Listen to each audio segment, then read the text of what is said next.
આજના સેશનનો આપણો ઉદ્દેશ્ય એવો છે કે અત્યાર સુધી આપણે ભણ્યા બેન્કિંગ, આખો ટોપિક ભણ્યા બેન્કિંગનો. After we have started getting information about the money market, capital market, એ બધી વસ્તુઓ ભણી. એ બે વસ્તુઓ પૂરી કર્યા પછી આજે જે નવો ટોપિક શરૂ કરીશું એ નવા ટોપિકથી એક સિરીઝ ઓફ ચેપ્ટર શરૂ થશે. પહેલા રાષ્ટ્રીય આવકવાળું જે ચેપ્ટર છે એ આખું આપણે ભણીશું. So it is called as a national income. Then after ઇન્ડિયાની ટેક્સ પદ્ધતિ, ઇન્ડિયાની ફિસ્કલ પોલિસી, આ બધી વસ્તુઓની ચર્ચા આપણે. બટ એ બધી વસ્તુઓની આગળની ઇન્ફોર્મેશન ત્યારે જ તમને સમજાશે જ્યારે આ ચેપ્ટરને તમે વ્યવસ્થિત રીતે ભણશો. થોડા ટેકનિકલ કોન્સેપ્ટ્સ ઇન્વોલ્વ છે, ટેકનિકલ વસ્તુઓમાં ઇન્વોલ્વ છે, તે વસ્તુઓને આપણે ભણવાનો પ્રયત્ન કરીશું અને જેટલી ઇઝી લેંગ્વેજથી આપણે ભણી શકીએ એટલી ઇઝી લેંગ્વેજથી ભણીશું. અત્યાર સુધીમાં તમે જીડીપી, જીવીએ, એનએનપી, ઓકે, જીવીએ, મતલબ આ બધા કોન્સેપ્ટ ને આ બધા શબ્દો જે છે એ ક્યાંક ને ક્યાંક સાંભળ્યા હશે અને આ શબ્દોમાં ક્યાંક ને ક્યાંક કન્ફ્યુઝન થતી હશે કે એકચ્યુઅલી આનો મિનિંગ થાય શું, ઓકે, કઈ રીતે આને કેલ્ક્યુલેટ કરવામાં આવે, કઈ ફોર્મ્યુલાઝ હોય આ તે. તો એક ઇકોનોમીના પર્સપેક્ટિવથી કઈ રીતે આપણે આને જોઈશું, તો એક એક્ઝામમાં કેવા પ્રકારના ક્વેશ્ચન પૂછાય એના કોન્ટેક્સ્ટથી. એને આપણે વધારે એક અર્થશાસ્ત્રીના સ્વરૂપથી જોવાની કોઈ જરૂરિયાત બી નહીં અને એટલું બધું ડીપમાં આપણને કોઈ પૂછાતું બી નહીં. તો આપણે એટલું ધ્યાન રાખીશું કે જે સબ્જેક્ટનું જેટલું બી નોલેજ આવે એક્ઝામ પર્સપેક્ટિવ ગેધરિંગ કરવાનું થાય, ઓકે, એ વસ્તુ આપણે આમાં લઈશું. ચેપ્ટર થોડું નાનકડું છે, બહુ મોટું નહીં, પણ આજના દિવસમાં અમુક કોન્સેપ્ટ જ આપણે ભણીશું, રાઈટ, કે જેનાથી એટલીસ્ટ આપણને આના ઇન્ટ્રોડક્શનની વસ્તુઓ ખબર પડે. ઓકે, ઇકોનોમીનું ફંક્શનિંગ કઈ રીતે થતું હોય છે, લાઈક ઘણી બધી વસ્તુઓ હોય, જેમ કે ભાઈ ઇકોનોમીમાં એક ફેક્ટર્સ ઓફ પ્રોડક્શન હોય. ફેક્ટર્સ ઓફ પ્રોડક્શન કોણ કોણ હોય, તો કે ભાઈ જમીન હોય, એમાંથી આપણને કંઈક વસ્તુનું ઉત્પાદન થતું હોય. કોઈ વસ્તુનું ઉત્પાદન કરવા માટે આપણે મૂડી જોઈએ, ઓકે, કોઈક આ બધી વસ્તુને ભેગું કરવાવાળો કોઈક ઓન્ટરપ્રિન્યોર જોઈએ. તો આ બધી વસ્તુઓના જે કોન્સેપ્ટ છે, આ બધી વસ્તુની જે કી ટર્મિનોલોજીસ છે, એને આપણે આ સેશન્સના અને આ ચેપ્ટરના માધ્યમથી સમજવાનો પ્રયત્ન કરીશું. બટ મેજર ફોકસ આપણો રહેશે જે આ રાષ્ટ્રીય આવકનો એક કોન્સેપ્ટ છે, એ રાષ્ટ્રીય આવકની ગણતરી કઈ રીતે થાય, કયા કયા કોન્સેપ્ટ હોય જેના માધ્યમથી તમે રાષ્ટ્રીય આવકની ગણતરી કરી શકો. ઓકે, તો આ વસ્તુ આપણે ભણવાની થશે over a period of time. બધી જ ટર્મિનોલોજીસ હું તમને સમજાવીશ. જેટલી બુકમાં તમારી ક્યાંક ને ક્યાંક ટર્મિનોલોજીસ આપેલી હોય છે અલગ અલગ બુક્સમાં, એ બધી વસ્તુનું એક્સપ્લેનેશન હું તમને અહીંયા ડેફિનેશનના માધ્યમથી કરીશ, જેનાથી તમને કોન્સેપ્ટ ક્લેરિટી વસ્તુની આવી જશે. અને પછી એક્ઝામમાં કેવા પ્રકારના ક્વેશ્ચન પૂછાય છે એ બી સાથે સાથે આપણે જોઈ લઈશું. તો ચેપ્ટરનું નામ છે રાષ્ટ્રીય આવક, cold as a national income. હવે પેલા ઇન્ટ્રોડક્શન શેનીથી કરીશું, તો કે ભાઈ સામાન્ય રીતે આપણને એવી ખબર હોવી જોઈએ કે ભાઈ નેશનલ ઇન્કમ એકચ્યુઅલમાં કહેવાય કોને. Okay, what is the meaning of the national income, right. રાષ્ટ્રીય આવક આપણે કોને કહીશું? જો બહુ જ સિમ્પલ મેં ડેફિનેશન અહીંયા લખેલી છે. સિમ્પલ ડેફિનેશન શું, તો કે એને વન બાય વન એક અમુક જે વર્ડ્સ હશે ને, વર્ડ્સને આપણે બાયફર્ગેટ કરીને સમજીશું, જેથી કેવું થાય કે આખો મિનિંગ આપણને સમજાઈ જાય. તો કે જો શું લખ્યું છે, ચોક્કસ સમયગાળા માટે, ચોક્કસ સમયગાળો મતલબ કે લેટ્સ સે 1 વર્ષ, કોઈ એક ફાઇનાન્શિયલ યર હોય, ચોક્કસ સમયગાળા માટે અર્થતંત્રના જે અલગ અલગ ક્ષેત્રો છે, તો કે ભાઈ અર્થતંત્રના અલગ અલગ ક્ષેત્રો કયા થાય? મેજરલી 3 ક્ષેત્ર છે. કયા? પ્રાથમિક, દ્વિતીય અને તૃતીય. આ જ વસ્તુ છે. Primary market, secondary market and tertiary market. આ 3 વસ્તુ છે. એને સામાન્ય રીતે આપણે કયું કહીએ છીએ, તો કે પ્રાથમિક ક્ષેત્ર એટલે કૃષિ, સેકન્ડરી એટલે કે ઉદ્યોગ અને તૃતીય એટલે કે સેવા. આ 3 ક્ષેત્રો હંમેશા ઇકોનોમીના હોય. તો કે ચોક્કસ સમયગાળા માટે કૃષિ, ઉદ્યોગ અને સેવા એ ક્ષેત્રમાં દેશમાં થતા કુલ ઉત્પાદનના નાણાકીય મૂલ્યને એ દેશની રાષ્ટ્રીય આવક કહેવાય. કુલ ઉત્પાદનના નાણાકીય મૂલ્ય એટલે કોને કહેવાય? તો કે ભાઈ આપણે એવું કહીએ કે ભાઈ કૃષિ ક્ષેત્રમાં 1 લાખ કરોડનું પ્રોડક્શન થયું. આપણે એને શેમાં ટર્મ્સમાં મેજર કર્યું? મનીમાં. Okay, we said not about unit. આપણે એવું નહીં કહેતા કે 1 લાખ યુનિટનું પ્રોડક્શન થયું. આપણને એનાથી કોઈ મતલબ જ નહીં. આપણે દેશમાં કોઈ દિવસ ઓટોમોબાઈલ ક્ષેત્ર હોય, જેમ કે ભાઈ કોઈ કાર મેન્યુફેક્ચરિંગ છે, તો આપણે દેશમાં એનું જે મેજરમેન્ટ છે શેનાથી કરીએ? આપણે એવું મેજર ના કરીએ કે ભાઈ આ કંપનીએ 1.25 લાખ કાર બનાવી. આપણને કોઈ મતલબ જ નહીં. આપણને એવું ભાઈ આ કંપનીએ 10 લાખ કરોડનું પ્રોડક્શન કર્યું. તો આપણે શેના સાથે વસ્તુની નિસ્બત રાખીએ? તો કે ભાઈ નાણાકીય મૂલ્ય સાથે. તો રાષ્ટ્રીય આવક શું દર્શાવે છે કે કૃષિ, ઉદ્યોગ અને સેવા, આ ત્રણેય જે અર્થતંત્રના ક્ષેત્રો છે એમાં કુલ ઉત્પાદનનું શું કહેવાનું? નાણાકીય મૂલ્ય. મતલબ કેટલું પ્રોડક્શન થયું, એ પ્રોડક્શનને આપણે શેમાં મેજર કરીશું? In terms of money. એવું કે ભાઈ આ જે કંપની છે, કંપની 1000 યુનિટનું પ્રોડક્શન કર્યું, આપણને એનાથી મતલબ નહીં. આપણે તો એમ કહીશું કે ભાઈ 1000 યુનિટનું પ્રોડક્શન કર્યું, ઠીક છે ભાઈ, 1 યુનિટની પ્રોડક્શનની કિંમત શું? તો કે લેટ્સ સે 100 રૂપિયા. ઓકે, તો આપણે ભાઈ રાષ્ટ્રીય આવક કઈ રીતે મેજર કરીશું? 1000 ગુણ્યા 100. આ બસ આપણને એનાથી મતલબ છે. ક્લિયર થયું? સમજાણી વસ્તુ. તો કે ભાઈ અર્થતંત્રના જે 3 ક્ષેત્રો છે, કૃષિ, ઉદ્યોગ અને સેવા, એનું જે કુલ ઉત્પાદન છે, કુલ ઉત્પાદનના નાણાકીય મૂલ્યને આપણે શું કહીએ? રાષ્ટ્રીય આવક. સેકન્ડ થિંગ, વસ્તુ અને સેવાઓના મૂલ્યનો સમાવેશ જે તે દેશના નાગરિકો દ્વારા દેશની અંદર કે બહાર ઉત્પાદિત થઈ હોય, મતલબ શું છે? તો કે જો ઘણી બધી ભારતની કંપનીઓ છે એ વિદેશમાં કામ કરતી હશે, હા કે ના? જેમ કે તમે લઈ લો ઇન્ફોસિસ, ઓકે, જેમ કે તમે લઈ લો TCS. તો આ બધી કંપનીઓ ભારતમાં તો કામ કરે જ છે, ભારતની બહાર બી કામ કરે છે. ઓકે, એકચ્યુઅલમાં તો એ આપણી જ રાષ્ટ્રીય આવક ગણાય, કારણ કે ત્યાંથી કમાઈ લઈને તો ક્યાં આવશે? ભારત દેશમાં જ લઈને આવશે. સમજાણી વાત? તો આ વસ્તુ શું કે છે કે વસ્તુ અને સેવાઓનો મૂલ્યનો સમાવેશ જે તે દેશના નાગરિકો દ્વારા દેશની અંદર, મતલબ કે ભારત દેશની સીમાની અંદર બહાર કોઈ જગ્યાએ ઉત્પાદિત થઈ હોય એનું નાણાકીય મૂલ્ય બી આપણે શેમાં કન્સિડર કરીશું? તો કે રાષ્ટ્રીય આવકમાં કરીશું. ક્લિયર થાય છે? ઓકે, આગળ એક કોન્સેપ્ટ બીજો બી એવો આવશે કે ભાઈ કોઈ બીજા વિદેશી નાગરિકો છે એ બી ભારત દેશમાં કામ કરતા હોય તો એની જે આવક છે એ આપણા દેશમાં ગણાય કે નહીં? તો એના માટે બે અલગ અલગ કોન્સેપ્ટ છે, એક છે GDP છે, એક છે NDP છે. ઓકે, એ મતલબ આગળ આપણે જ્યારે ભણીશું ત્યારે હું તમને સમજાવીશ. ક્લિયર થાય છે? તો આ રાષ્ટ્રીય આવક છે. જો આ ત્રણેય ક્ષેત્રો આપણે લઈ લીધા. પેલું કૃષિ ક્ષેત્ર જે ઉત્પાદન થાય એનું નાણાકીય મૂલ્ય. સેકન્ડ થિંગ ઇઝ ધેટ ઉદ્યોગ ક્ષેત્ર, મતલબ કે કાર મેન્યુફેક્ચરિંગ ઓર મેન્યુફેક્ચરિંગના જે બી ક્ષેત્રો જોડાયેલા હોય. અને થર્ડ ઇઝ સર્વિસ સેક્ટર, એટલે કે જે બી એજ્યુકેશન રિલેટેડ સર્વિસ આવતી હોય, કન્સલ્ટન્સી નામની સર્વિસ આવતી હોય, સોફ્ટવેર, IT, ઇન્ફોર્મેશન, બધી જ વસ્તુઓ, telecommunication, banking, each and every is considered as a service sector. Clear થયું? તો આ ત્રણેય ક્ષેત્રોમાં જે બી નાણાકીય મૂલ્ય થાય છે એને આપણે શું કહીએ? રાષ્ટ્રીય આવક કહીએ. પેલા આ ડેફિનેશન ધ્યાનથી જોઈ લો, દેન આફ્ટર આપણે આગળ વધીશું. કોઈ પણ પ્રકારનો ડાઉટ ડેફિનેશનમાં હોય then please feel free to approach. Online બી જે બી વિદ્યાર્થીઓ છે કોઈ પણ પ્રકારનો ડાઉટ ડેફિનેશનમાં હોય then please feel free to ask me. Online જેટલા બી વિદ્યાર્થીઓ છે તે કોઈ પણ પ્રકારનો ડાઉટ ડેફિનેશનમાં, એનીવન? આગળ વધી શકીએ. એક કોન્સેપ્ટ આવે છે cold as N factors of production. Factors of production કોને કહેવાય? જો આ એક ઇંગ્લિશ ડેફિનેશન છે, પેલા તમે જો. The inputs needed for creating a goods or services which include land, labour, entrepreneurship and capital. ઉત્પાદન, કોઈ બી વસ્તુનું તમારે ઉત્પાદન કરવું હોય તો ચાર વસ્તુઓ જોઈએ. એને આપણે સામાન્ય રીતે અર્થતંત્રની ભાષામાં કહીએ ઉત્પાદનના સાધનો. ઓકે, કે જેના માધ્યમથી તમે શું કરી શકો? કોઈ વસ્તુ કે કોઈ સેવા જે છે એને પ્રોડ્યુસ કરી શકો. ક્લિયર થાય છે? ઉત્પાદનના કેટલા સાધનો હોય? ચાર. કયા કયા સાધનો હશે? પેલા આવશે જમીન, લેન્ડ. સેકન્ડ આવશે મૂડી. થર્ડ આવશે શ્રમ. અને ફોર્થ આવશે નિયોજક. આ ગુજરાતી ભાષામાં મેં તમને કીધા, રાઈટ? આનું ઇંગ્લિશ બી હમણાં આપણે જોઈએ. જમીન is called as an land, મૂડી is called as an capital, શ્રમ is called as an labour, એ નિયોજક is called as an entrepreneurship. Clear થયું? આ ચાર ઉત્પાદનના સાધનો હોય: જમીન, શ્રમ, મૂડી, નિયોજક. અમે જ્યારે 10મા ધોરણમાં ભણતા ને ત્યારે અમને ફોર્મ્યુલા આપેલી હતી અમારા એક ફેકલ્ટીએ, એટલે ઉત્પાદનના સાધનો. ત્યાર તો 10મા ધોરણમાં ભણતા હોય ત્યારે તો કાંઈ ભાન પડે નહીં કે ઉત્પાદનના સાધનો કોને કહેવાય. તો ત્યાર તો આપણી સ્કૂલમાં જે વસ્તુ કરતા હોય કે ગોખાવાની વસ્તુ કરે, તો કે ભાઈ આ ઉત્પાદનના સાધનો ગોખી લો. તેમણે એક સૂત્ર આપ્યું હતું. એ સૂત્ર મને આજની તકે, મતલબ 10મું મેં 2010માં પાસ કર્યું હશે, આજે 2024નો સમયગાળો થયો, 14 વર્ષનો સમયગાળો થયો, આજ સુધી મને એ ફોર્મ્યુલા યાદ છે. એવી રીતે ગોખાઈ હતી. ઓકે, ફોર્મ્યુલા એને નામ આપી હતી ઉત્પાદનના, કારણ કે 10મામાં કેવો ક્વેશ્ચન પૂછે કે ઉત્પાદનના સાધનો કોને કહેવાય જણાવો, તો ત્યાં તો ખાલી નામ જ લખવાના હોય. તો એમણે અમને એક ફોર્મ્યુલા આપી હતી. ફોર્મ્યુલાનું નામ હતું જસરમુનિ. ઓકે, ઇટ્સ કોલ્ડ એઝ જમીન, શ્રમ, મૂડી, નિયોજક. રાઈટ? આ 10મા ધોરણમાં એક ફોર્મ્યુલા આપી હતી, આજ સુધી મને યાદ છે. ઓકે, એમને કીધું હતું કે ભાઈ એક આશ્રમ હતો, એક આશ્રમમાં જસરમુનિ હતા. Okay, right? તો એ જસરમુનિ કોણ? તો કે જમીન, શ્રમ, મૂડી, નિયોજક. તો thing is that you consider ઉત્પાદનના સાધનો, કોઈ બી વસ્તુ તમારે પ્રોડ્યુસ કરવી હોય તેના માટે આ ચાર સાધનો જોઈએ. ચાર સાધનોને આપણે સમજીએ. તો કે ભાઈ માને કોઈ એક ફેક્ટરી નાખવી છે.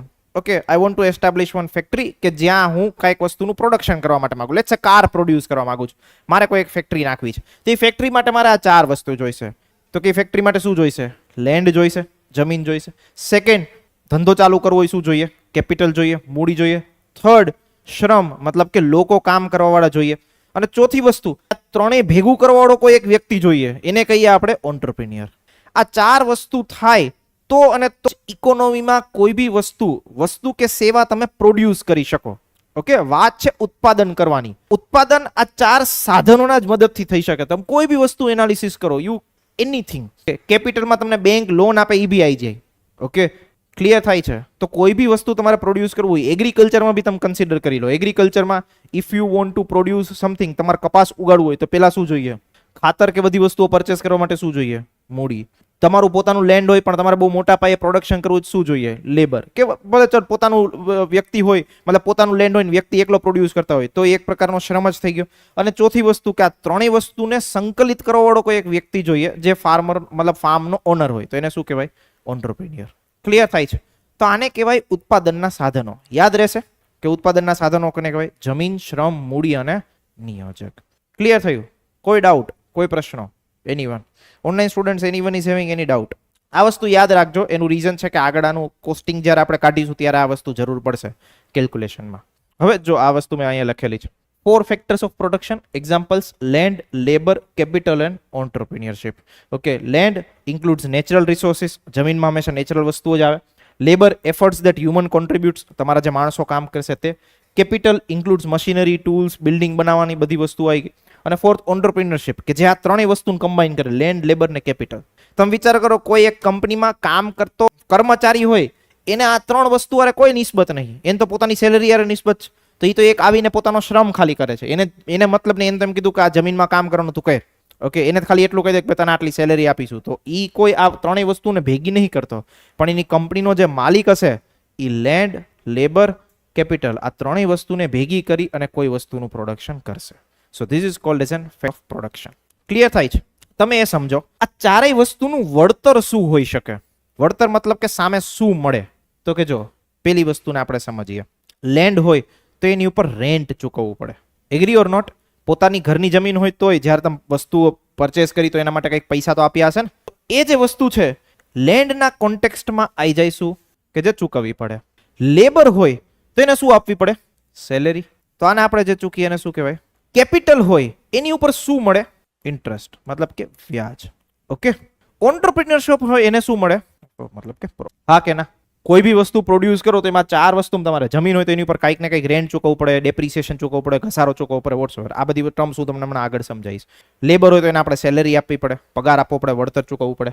કેપિટલ મતલબ કે જે મૂડી આપણે લાયા છીએ એ મૂડી ઉપર વ્યાજ ચૂકવવું પડે. ઉધાર તમે બેંકમાંથી પૈસા લાવ્યો તો તમારે સામે વ્યાજ આપવું પડે. તો કેપિટલ ઉપર આપણે શું ચૂકવીએ? વ્યાજ ચૂકવીએ. અને ઓન્ટરપ્રિન્યોરશિપ આખી બધી વસ્તુઓ ભેગી કરે તો કઈ ધર્માદો કરવા માટે કરતો નહીં, સેવા માટે તો કરતો નહીં. શેના માટે કરે છે? નફો મેળવવા માટે. ઓકે. આટલી બધી ભેજામારીઓ કરવી, આ બધા મજૂરોને ભેગા કરવાના, બધા પાસેથી કામ લેવાનું, જમીનની વ્યવસ્થા કરવાની, કેપિટલની વ્યવસ્થા કરવાની. તો એટ ધ એન્ડ જ્યારે બધી વસ્તુનું પ્રોડક્શન થઈ જાય, લાખ રૂપિયામાં કંઈક વસ્તુ બની, 2 લાખ રૂપિયામાં વેચી, તો લાખ રૂપિયાનો શું થયો? ક્લિયર થાય છે કે નહીં? સમજાણી વસ્તુઓ, ફેક્ટર્સ ઓફ પ્રોડક્શન અને એને સામે મળતી વસ્તુઓ. ક્લિયર થયું?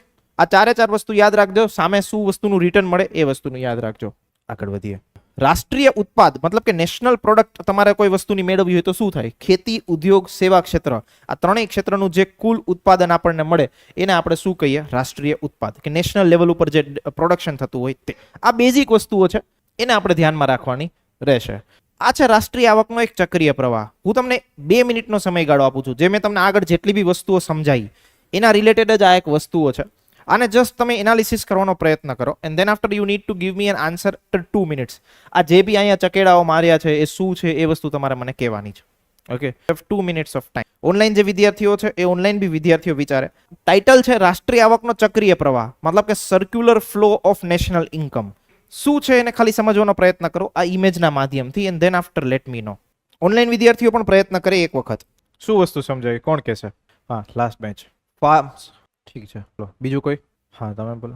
એક્ઝેક્ટલી આ વસ્તુ એવી દેખાડે છે કે દેશમાં જે આવક છે આવકનો ચક્રીય પ્રવાહ થાય છે. ચક્રીય પ્રવાહ એટલે શું? જો આ એક ફેક્ટરી માનો, ફાર્મ્સ મતલબ કે કોઈ ખેતીવાળું ઓલું ખેતર નહીં, ઓકે, ફર્મ છે. Okay, it's called as an firm, મતલબ કે કોઈ પેઢી ઉત્પાદન જે કરતી હોય એવી. સામે હાઉસ હોલ્ડ માનો, મતલબ કે લોકો જે રહેતા હોય તે. લોકો તરફથી પેઢીઓને શું મળે? ઓકે, તો કે ભાઈ ફેક્ટર્સ ઓફ પ્રોડક્શન મળે. શું મળે? શ્રમ મળે, મૂડી મળે. મૂડી મતલબ કે કોઈ ઉધારવાળા પૈસા હોય, બેંક બી આપણે કન્સિડર કરી લઈએ તો ઉધારવાળા પૈસા મળે. ઓકે, લોકો મળે. આ બધી વસ્તુ એને મળવાની. મતલબ કે ઓન્ટરપ્રિન્યોરને છોડીને લેન્ડ, લેબર, કેપિટલ, રાઈટ, આ ત્રણેય વસ્તુઓ માટે કંઈક ને કંઈક વસ્તુઓ મળવાની. કોના તરફથી? તો કે લોકો તરફથી. તો કે આ એક ફ્લો છે કેનો? Factors of પ્રોડક્શનનો. ક્યાંથી? તો કે લોકો તરફથી પેઢીને. સામે પક્ષે એકમ જે છે, મતલબ કે આ કંપની છે, એ કંપની આ વસ્તુઓ મળવાની બદલામાં શું ચૂકવશે? તો કે ભાઈ વેજીસ, મતલબ કે જે પણ પ્રકારનો વળતર ચૂકવવાનું હોય પોતાના એમ્પ્લોયને વળતર ચૂકવશે. ડિવિડન્ડ્સ મતલબ કે કોઈ લોકોએ પૈસા આપ્યા હશે, ઇક્વિટી શેર હોલ્ડર્સ હશે તો એને નફો ચૂકવશે. રેન્ટ મતલબ કે જમીન ભાડે લીધી હશે, લીઝ ઉપર લીધી હશે, સામે રેન્ટ ચૂકવશે. ક્લિયર થયો? આ એક ફ્લો થયો. આ જે ફર્મ છે એની પાસે આ જેટલા બી ફેક્ટર્સ ઓફ પ્રોડક્શન આવ્યા, ફેક્ટર્સ ઓફ પ્રોડક્શન મતલબ કે લોકો કામ કરે છે, જમીન આવી, મૂડી આવી, આ બધી વસ્તુઓથી શું કરશે? વસ્તુઓ કે કાંઈક બધી વસ્તુઓ બનાવશે, ઉત્પાદન કરશે. ઉત્પાદન કરીને કોને વેચશે? તો કે ભાઈ જે હાઉસ હોલ્ડ હતા એને જ. કારણ કે હાઉસ હોલ્ડ પોતે તો કોઈ વસ્તુ ઉત્પાદિત, જેમ કે ભાઈ મારે કોલગેટ જોઈએ છે તો હું પોતે તો કોલગેટ કઈ શું કઈ બનાવવા નહીં જવાનો. ઓકે, હું તો હિન્દુસ્તાન યુનિલિવરના શેર ખરીદીશ, ઓકે, ક્યાંક ને ક્યાંક એને પૈસાની મદદ કરીશ, હિન્દુસ્તાન યુનિલિવર શું કરશે તો કોલગેટ બનાવશે ને મને વેચશે, આવું આપણે માનીને ચાલીએ. તો આની પાસે જે ફેક્ટર્સ ઓફ પ્રોડક્શન આવ્યા એનાથી એને શું કર્યું તો કે વસ્તુ અને સેવાનું ઉત્પાદન કર્યું. વસ્તુ અને સેવાનું ઉત્પાદન કરીને લોકોને વેચી, સામે પક્ષે લોકોએ શું આપ્યા? પૈસા આપ્યા. તો આ એક આખો નેશનલ ઇન્કમનો સર્ક્યુલર ફ્લો છે કે પેલા ફેક્ટર્સ ઓફ પ્રોડક્શન લોકો તરફથી પેઢીને આવે, પેઢી કંઈક વસ્તુઓ બનાવે, વસ્તુઓ બનાવીને લોકોને વેચે અને સામે લોકો એને ફરી પાછા પૈસા આપે. This is called as N circular flow of national income. એટલે આવી રીતે આખું ઇકોનોમીમાં પૈસા જે છે એ ફરતા રહીએ. પેલા ફેક્ટર્સ ઓફ પ્રોડક્શન લોકો પાસેથી કોની પાસે આવશે? ફેક્ટરી પાસે આવશે. ફેક્ટરી સામે એની ઉપર વળતર બી ચૂકવશે. ઓકે, આ બધી વસ્તુઓના પૈસા લઈને ફેક્ટરી શું કરશે? કંઈક વસ્તુનું ઉત્પાદન કરશે, ઉત્પાદન કરીને લોકોને વેચશે, સામે લોકો પાછા પૈસા આપશે. This is called as N factor of production. અને મતલબ ફેક્ટર્સ ઓફ પ્રોડક્શનથી જે સર્ક્યુલર ફ્લો ઓફ ઇન્કમ થતું હોય તે. રાષ્ટ્રીય આવકનો ચક્રીય પ્રવાહ. બહુ કંઈ કામનો નથી, પણ જસ્ટ આપણને ખબર હોય છે ભાઈ ઇકોનોમી આવી રીતે આખી રન થતી હોય છે, આવી રીતે ઇકોનોમીમાં કંઈક ને કંઈક વસ્તુઓ થતી રહેતી હોય છે. હવે વસ્તુઓના પ્રકારો, જો બે પ્રકારની વસ્તુ હોય, એક હોય ઇન્ટરમીડિયેટ ગુડ્સ અને એક હોય ફિનિશ્ડ પ્રોડક્ટ્સ. અને આ ડેફિનેશન તો પછી હું તમને દેખાડું, એની પહેલા એક આખું પિક્ચર જોવો જેનાથી તમને ખબર પડે. તો કે જો એક પેઢી છે કે જે ફર્નિચરનું પ્રોડક્શન કરે છે, મતલબ કે ટેબલ, ખુરશી, પલંગ આ બધી વસ્તુઓ બનાવે છે, એના માટે લાકડું શું કહેવાય? લાકડું એના માટે કહેવાય ઇન્ટરમીડિયેટ ગુડ્સ. કારણ કે આ ઇન્ટરમીડિયેટ ગુડ્સનો ઉપયોગ કરીને, જે લાકડું છે લાકડાનો ઉપયોગ કરીને એ શું બનાવશે? ચેર બનાવશે. તો એના માટે ચેર ફિનિશ્ડ પ્રોડક્ટ. પણ લાકડું શું થયું? Intermediate good. ઇન્ટરમીડિયેટ ગુડ્સને ગુજરાતીમાં કહેવાય મધ્યવર્તી વસ્તુ. ઓકે, જો અહીંયા શું લખ્યું છે? ઇન્ટરમીડિયેટ ગુડ્સની definition: use to produce final goods or finished products. આ બેન્ચ છે, બેન્ચમાંનો લાકડાની બનેલી હોય તો બેન્ચ તમારી સામે દેખાય એ ફિનિશ પ્રોડક્ટ છે, પણ બેન્ચ જે બનાવવાવાળો હશે એના માટે લાકડું શું હશે?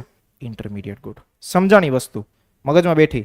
એક વસ્તુ કહેવાય ઇન્ટરમીડિયેટ ગુડ્સ, એક કહેવાય ફિનિશ પ્રોડક્ટ્સ. આ બધી ટર્મિનોલોજી જ્યારે આગળ આપણે જીડીપી જીવીએ નું ડિસ્કશન કરીશું ત્યારે કામ આવશે, એટલા માટે અત્યારથી આપણે સમજીએ છીએ. ત્યારે પછી સારું મગજ એવું ના ખુલવું જોઈએ કે ભાઈ ઇન્ટરમીડિયેટ ગુડ્સ કોને કહેવાય, રાઈટ? એટલા માટે આપણે અત્યારથી ઇન્ટરમીડિયેટ ગુડ્સ કોને કહેવાય વસ્તુ સમજીએ છીએ. હવે આની ડેફિનેશન જુઓ તો કે ઇન્ટરમીડિયેટ ગુડ્સ કોને કહેવાય? અ product use to produce final goods or finish products. જેમ કે અમૂલ છે, અમૂલ આપણને દૂધ વેચે છે, ઓકે, કેમાં? તો કે ભાઈ એક પેકેટના ફોર્મમાં, રાઈટ? અમૂલ ગોલ્ડ વેચતો હોય તો આપણા માટે અમૂલ ગોલ્ડ જે છે એ શું છે? Finish product. પણ અમૂલની કંપની માટે જે ખેડૂતો પાસેથી દૂધ લે છે એ શું છે? Intermediate goods. એ ઇન્ટરમીડિયેટ ગુડ્સનો ઉપયોગ કરીને એ શું કરશે? ફાઇનલ પ્રોડક્ટ્સ બનાવશે. સેમ વે પનીર વેચતા હોય તો પનીર આપણા માટે શું છે? Finish goods. પણ પનીર માટેની ઇન્ટરમીડિયેટ ગુડ્સ શું છે? મિલ્ક. ક્લિયર થયું? સમજાણું? તો અર્થતંત્રમાં જે છે ઇન્ટરમીડિયેટ ગુડ્સ બી હોય અને સામે પક્ષે ફિનિશ્ડ પ્રોડક્ટ્સ બી હોય. ક્લિયર થયું? સમજાણી આ વસ્તુ? આટલી બેઝિક વસ્તુઓ સમજ્યા પછી now we are ready to understand this concepts. જો આટલા બધા કોન્સેપ્ટ જે છે એ આપણે સમજવાના છે. જીડીપી, જીવીએ, જીએનપી, એનએનપી. ક્યાંક ને ક્યાંક કોઈક ને કોઈક રીતે તમને કન્ફ્યુઝિંગ કરતો હશે આ ખ્યાલ કે આ વસ્તુ શું છે, આનો મતલબ શું થાય, એક્સેટ્રા એક્સેટ્રા. બટ એને બહુ જ સામાન્ય રીતે અને બહુ જ ઇઝી લેંગ્વેજમાં આપણે સમજવાનો પ્રયત્ન કરીશું. આટલી વસ્તુ આપણે જો સમજી જઈશું કે જીડીપી કોને કહેવાય, જીવીએ કોને કહેવાય, એનએનપી કોને કહેવાય, એનડીપી કોને કહેવાય, આ બધા કોન્સેપ્ટ્સ આપણને જો એક વખત મગજમાં બેસી ગયા તો એના પછી એનું કેલ્ક્યુલેશન સમજવું અઘરું નથી. કેલ્ક્યુલેશન સમજવું ઇઝી છે. ઓકે, પણ કેલ્ક્યુલેશનથી બહુ બધા ક્વેશ્ચન પૂછાતા નહીં, ટર્મિનોલોજીસથી જ ક્વેશ્ચન પૂછાતા હોય છે. ભાઈ જીડીપીની ફોર્મ્યુલા રિલેટેડ ક્વેશ્ચન પૂછી લે કે ભાઈ જીડીપી એટલે શું, જીવીએ પૂછી લે એટલે શું, એનડીપી પૂછી લે, એનએનપી પૂછી લે, જીએનપી પૂછી લે. આ બધા જે ટર્મિનોલોજીસ છે એ ક્યાંક ને ક્યાંક તમને પૂછતા હોય છે. તો આપણે સામાન્ય રીતે બહુ જ ઇઝી લેંગ્વેજમાં આને સમજવાનો પ્રયત્ન કરીશું. ભાઈ જીડીપી તો કે આને કહેવાય, જીડીપીમાંથી એનએનપી તો કે આને, સોરી એનડીપી તો કે આને કહેવાય, જીએનપી તો કે આને કહેવાય, એનએનપી તો કે આને કહેવાય. બહુ જ સામાન્ય શબ્દોમાં આપણે સમજવાનો પ્રયત્ન કરીશું. સો આપણો કન્સર્ન છે આખા કોન્સેપ્ટને સમજ્યા પછી ડેફિનેશન ખબર હોવી જોઈએ. બીજો વધારે કોઈ મગજ કે માલ વગર આમાં આપણે વિચારવાની જરૂર નહીં. એક વખત જીપીએસસીમાં મેઇન્સમાં ક્વેશ્ચન પૂછેલો હતો જીડીપી જીવીએ આ બંને વચ્ચેનો ડિફરન્સ શું છે, what is the difference between GDP જીવીએ, તો એ બી આપણે સમજી લઈશું. અત્યાર સુધીની જેટલી વસ્તુઓ સમજ્યા એ ક્લિયર છે માઇન્ડમાં? કોઈ ડાઉટ, કોઈ પ્રશ્નો? એનીવન? ચલો બેન, ફેક્ટર્સ ઓફ પ્રોડક્શન કયા કયા છે? ભાર્ગવી બેન. લેન્ડ, લેબર, કેપિટલ અને ઓન્ટરપ્રિન્યોરશિપ. ઓકે, આ મેઇન અત્યાર સુધી જે વસ્તુ આપણે સમજવાની હતી. આ વસ્તુઓ સમજતા પહેલા જેટલા નામ છે નામ સમજો શું છે. ક્યાંક ને ક્યાંક નામ કન્ફ્યુઝિંગ લાગતા હશે, આગળ જતા બધી વસ્તુઓ મિક્સર બી થશે, એ ના થાય એટલા માટે આપણે પેલા નામ ક્લેરિફાઈ કરી લઈએ. તો સૌથી પહેલા કોન્સેપ્ટ સમજતા પહેલા ઓકે, છોકરાનું જીવન શરૂ કરતા પહેલા નામકરણ થવું જરૂરી છે. તો આ નામકરણ જે છે એ નામકરણ સમજી લો શું છે. પેલું કોન્સેપ્ટ આવશે જીડીપી. જીડીપી નું ફૂલ ફોર્મ છે ગ્રોસ ડોમેસ્ટિક પ્રોડક્શન. જીડીપી માંથી એક વસ્તુ આપણે માઇનસ કરશું એટલે આપણને મળશે એનડીપી. શું માઇનસ કરશું એ આગળ હું તમને સમજાવીશ. જેને કહેવામાં આવે છે NDP, cold as net domestic production. તમે સમજો કોઈ બી કંપની હોય, કંપનીનો ગ્રોસ પ્રોફિટ હોય, કંપનીમાંથી નેટ પ્રોફિટ હોય. આપણે ઘણી વખત એવું કહીએ કોઈક વસ્તુ જે છે એ 1 લાખ રૂપિયામાં હતી એને આપણે 2 લાખ રૂપિયામાં વેચી, તો 2 લાખ રૂપિયા મતલબ 1 લાખ રૂપિયા તમને દેખાય કે આપણને ગ્રોસ પ્રોફિટ મળ્યો, રાઈટ? કારણ કે 1 લાખમાં વેચી હતી, મતલબ 1 લાખમાં ખરીદી હતી અને 2 લાખમાં વેચી, તો વચ્ચેનો ગાળો કેટલો છે? 1 લાખનો. તો આપણને પેલી નજરે દેખાય કે 1 લાખ રૂપિયા તમારો ગ્રોસ પ્રોફિટ છે, કુલ નફો. પણ એ 1 લાખમાંથી મારે ક્યાંક ને ક્યાંક કંઈક ટેક્સ ચૂકવવો પડતો હશે. ઓકે, તો એ ટેક્સ માઇનસ કરીશ. કોઈક ને કોઈક બીજી વસ્તુ, કોઈક પાસે પૈસા ઉધાર લીધા હશે તો એ ચૂકવવા પડતા હશે. તો આ બધી વસ્તુ માઇનસ કરતા લેટ્સ સે મારી પાસે 30,000 નો ખર્ચો થયો, તો 1 લાખમાંથી મેં 30,000 માઇનસ કર્યા, તો હવે 70,000 રૂપિયા છે એ શું છે? એ મારો નેટ પ્રોફિટ છે. મતલબ કે હું 1 લાખની વસ્તુ 2 લાખમાં પેલી નજરે તમને દેખીતી દેખાય કે ઓહો 1 લાખનો પ્રોફિટ થયો, પણ એને ખબર ના હોય કે આમાં તો સરકારને મારે ટેક્સ ચૂકવવાનો. ઓકે, તો ભાઈ 30,000 મેં માઇનસ કર્યા, તો નેટ પ્રોફિટ શું થયો? 70,000. ક્લિયર થાય છે? તેવી રીતે ગ્રોસમાંથી હંમેશા કાંઈક વસ્તુ માઇનસ કરો તો શું મળે? નેટ મળે. ગ્રોસનો મતલબ થાય કુલ, નેટનો મતલબ થાય ચોખ્ખી વસ્તુ. શું ક્લિયર થાય છે? આ વસ્તુ સમજાણી? તો પેલો કોન્સેપ્ટ આવશે GDP, cold as gross domestic production. એના ઉપરથી એક કોન્સેપ્ટ આવશે એનડીપી, નેટ ડોમેસ્ટિક પ્રોડક્શન. આ બે વસ્તુ સમજાણી. એના પછી એક કોન્સેપ્ટ આવશે જીએનપી, ગ્રોસ નેશનલ. એમાંથી કંઈક વસ્તુ માઇનસ કરશું તો શું મળશે? Net domestic. અને લાસ્ટમાં એક કોન્સેપ્ટ આવશે જીવીએ, ગ્રોસ વેલ્યુ એડેડ. ક્લિયર થયું? સમજાણો? મતલબ સમજાણો? આ 5 નામ સમજાણા? પછી એ નામને સમજવાનો પ્રયત્ન કરીએ. આજના દિવસમાં ખાલી આપણે 5 નામ જ સમજવાના છે, એનાથી વધારે કશું નહીં કરવાનું, જેથી વધારે કોઈ કન્ફ્યુઝન ક્રિએટ થાય. સમજવાનો શરૂ કરીએ. Everyone ready? સૌથી પહેલો કોન્સેપ્ટ છે ગ્રોસ ડોમેસ્ટિક પ્રોડક્શન. જો અહીંયા મેં એક વસ્તુનો મેપ રાખ્યો છે. શેનો મેપ છે? ઇન્ડિયાનો, ઓબ્વિયસલી. નામ શું સજેસ્ટ કરે છે? Gross domestic production. ડોમેસ્ટિક મતલબ કે આપણા દેશની અંદર. તમે જોતા હશો કોઈ બી જગ્યાએ એરપોર્ટ ઉપર તમે જાઓ તો 2 ટાઈપના મતલબ એરપોર્ટ હોય, એક ડોમેસ્ટિક એરપોર્ટ હોય, એક ઇન્ટરનેશનલ હોય. ડોમેસ્ટિકનો મતલબ શું થાય? દેશની અંદર જ અંદર ચક્કર મારવાનું છે. ઓકે, દિલ્હીથી તમિલનાડુ જવું હોય, ઓકે, તમિલનાડુથી ચેન્નઈ જવું હોય, ચેન્નઈથી કન્યાકુમારી જવું હોય, કન્યાકુમારીથી પાછું કાશ્મીર આવવું હોય, આ બધી વસ્તુને શું કહેવાય? Domestic flights. ઓકે, જે દેશની અંદર જ ફરતી રહે છે, દેશની હદની બહાર ક્યાંય જતી નહીં. ક્લિયર? તો જીડીપીનો કોન્સેપ્ટ બી કંઈક એવો જ છે કે દેશની અંદર જે વસ્તુ પ્રોડ્યુસ થાય એની ફાઇનલ વેલ્યુ એને કહેવાય જીડીપી. જો કોન્સેપ્ટ સમજો શું છે? એક નાણાકીય વર્ષ દરમિયાન, રાઈટ? નાણાકીય વર્ષ શું છે? 1 એપ્રિલથી લઈને 31 માર્ચ. તો કેવું કે છે કે એક નાણાકીય વર્ષ દરમિયાન દેશની આંતરિક સીમામાં મતલબ કે આ જે હદ છે એ આંતરિક સીમામાં રહેતા રહેવાસીઓ અને બિન રહેવાસીઓ લોકો દ્વારા, રહેવાસીઓ મતલબ કે જે આપણા રેસિડન્ટ છે તે, બિન રહેવાસી મતલબ કે કોઈ ફોરેનની કંપની આવી હોય તો એ નોન રેસિડન્ટ ગણાય. દેશની સીમામાં રહેતા રહેવાસીઓ અને બિન રહેવાસીઓ, આમના દ્વારા ઉત્પાદિત થતી અંતિમ વસ્તુઓ અને સેવાઓના કુલ મૂલ્યને આપણે શું કહીએ છીએ? જીડીપી. ઓકે, અગેન આપણે આગળ વસ્તુઓ શું નક્કી કરી? જો રાષ્ટ્રીય આવક માપવાનું એક સાધન શું છે? જીડીપી. જીડીપી કોઈ અલગ કોન્સેપ્ટ નહીં. જીડીપી શેનો કોન્સેપ્ટ છે? તો કે ભાઈ નેશનલ ઇન્કમ તમારે માપવી હોય કે આખા દેશની નેશનલ ઇન્કમ શું, તો એ માપવી હોય તો આપણે કયું ઇન્ડિકેટર લઈએ? જીડીપીનું.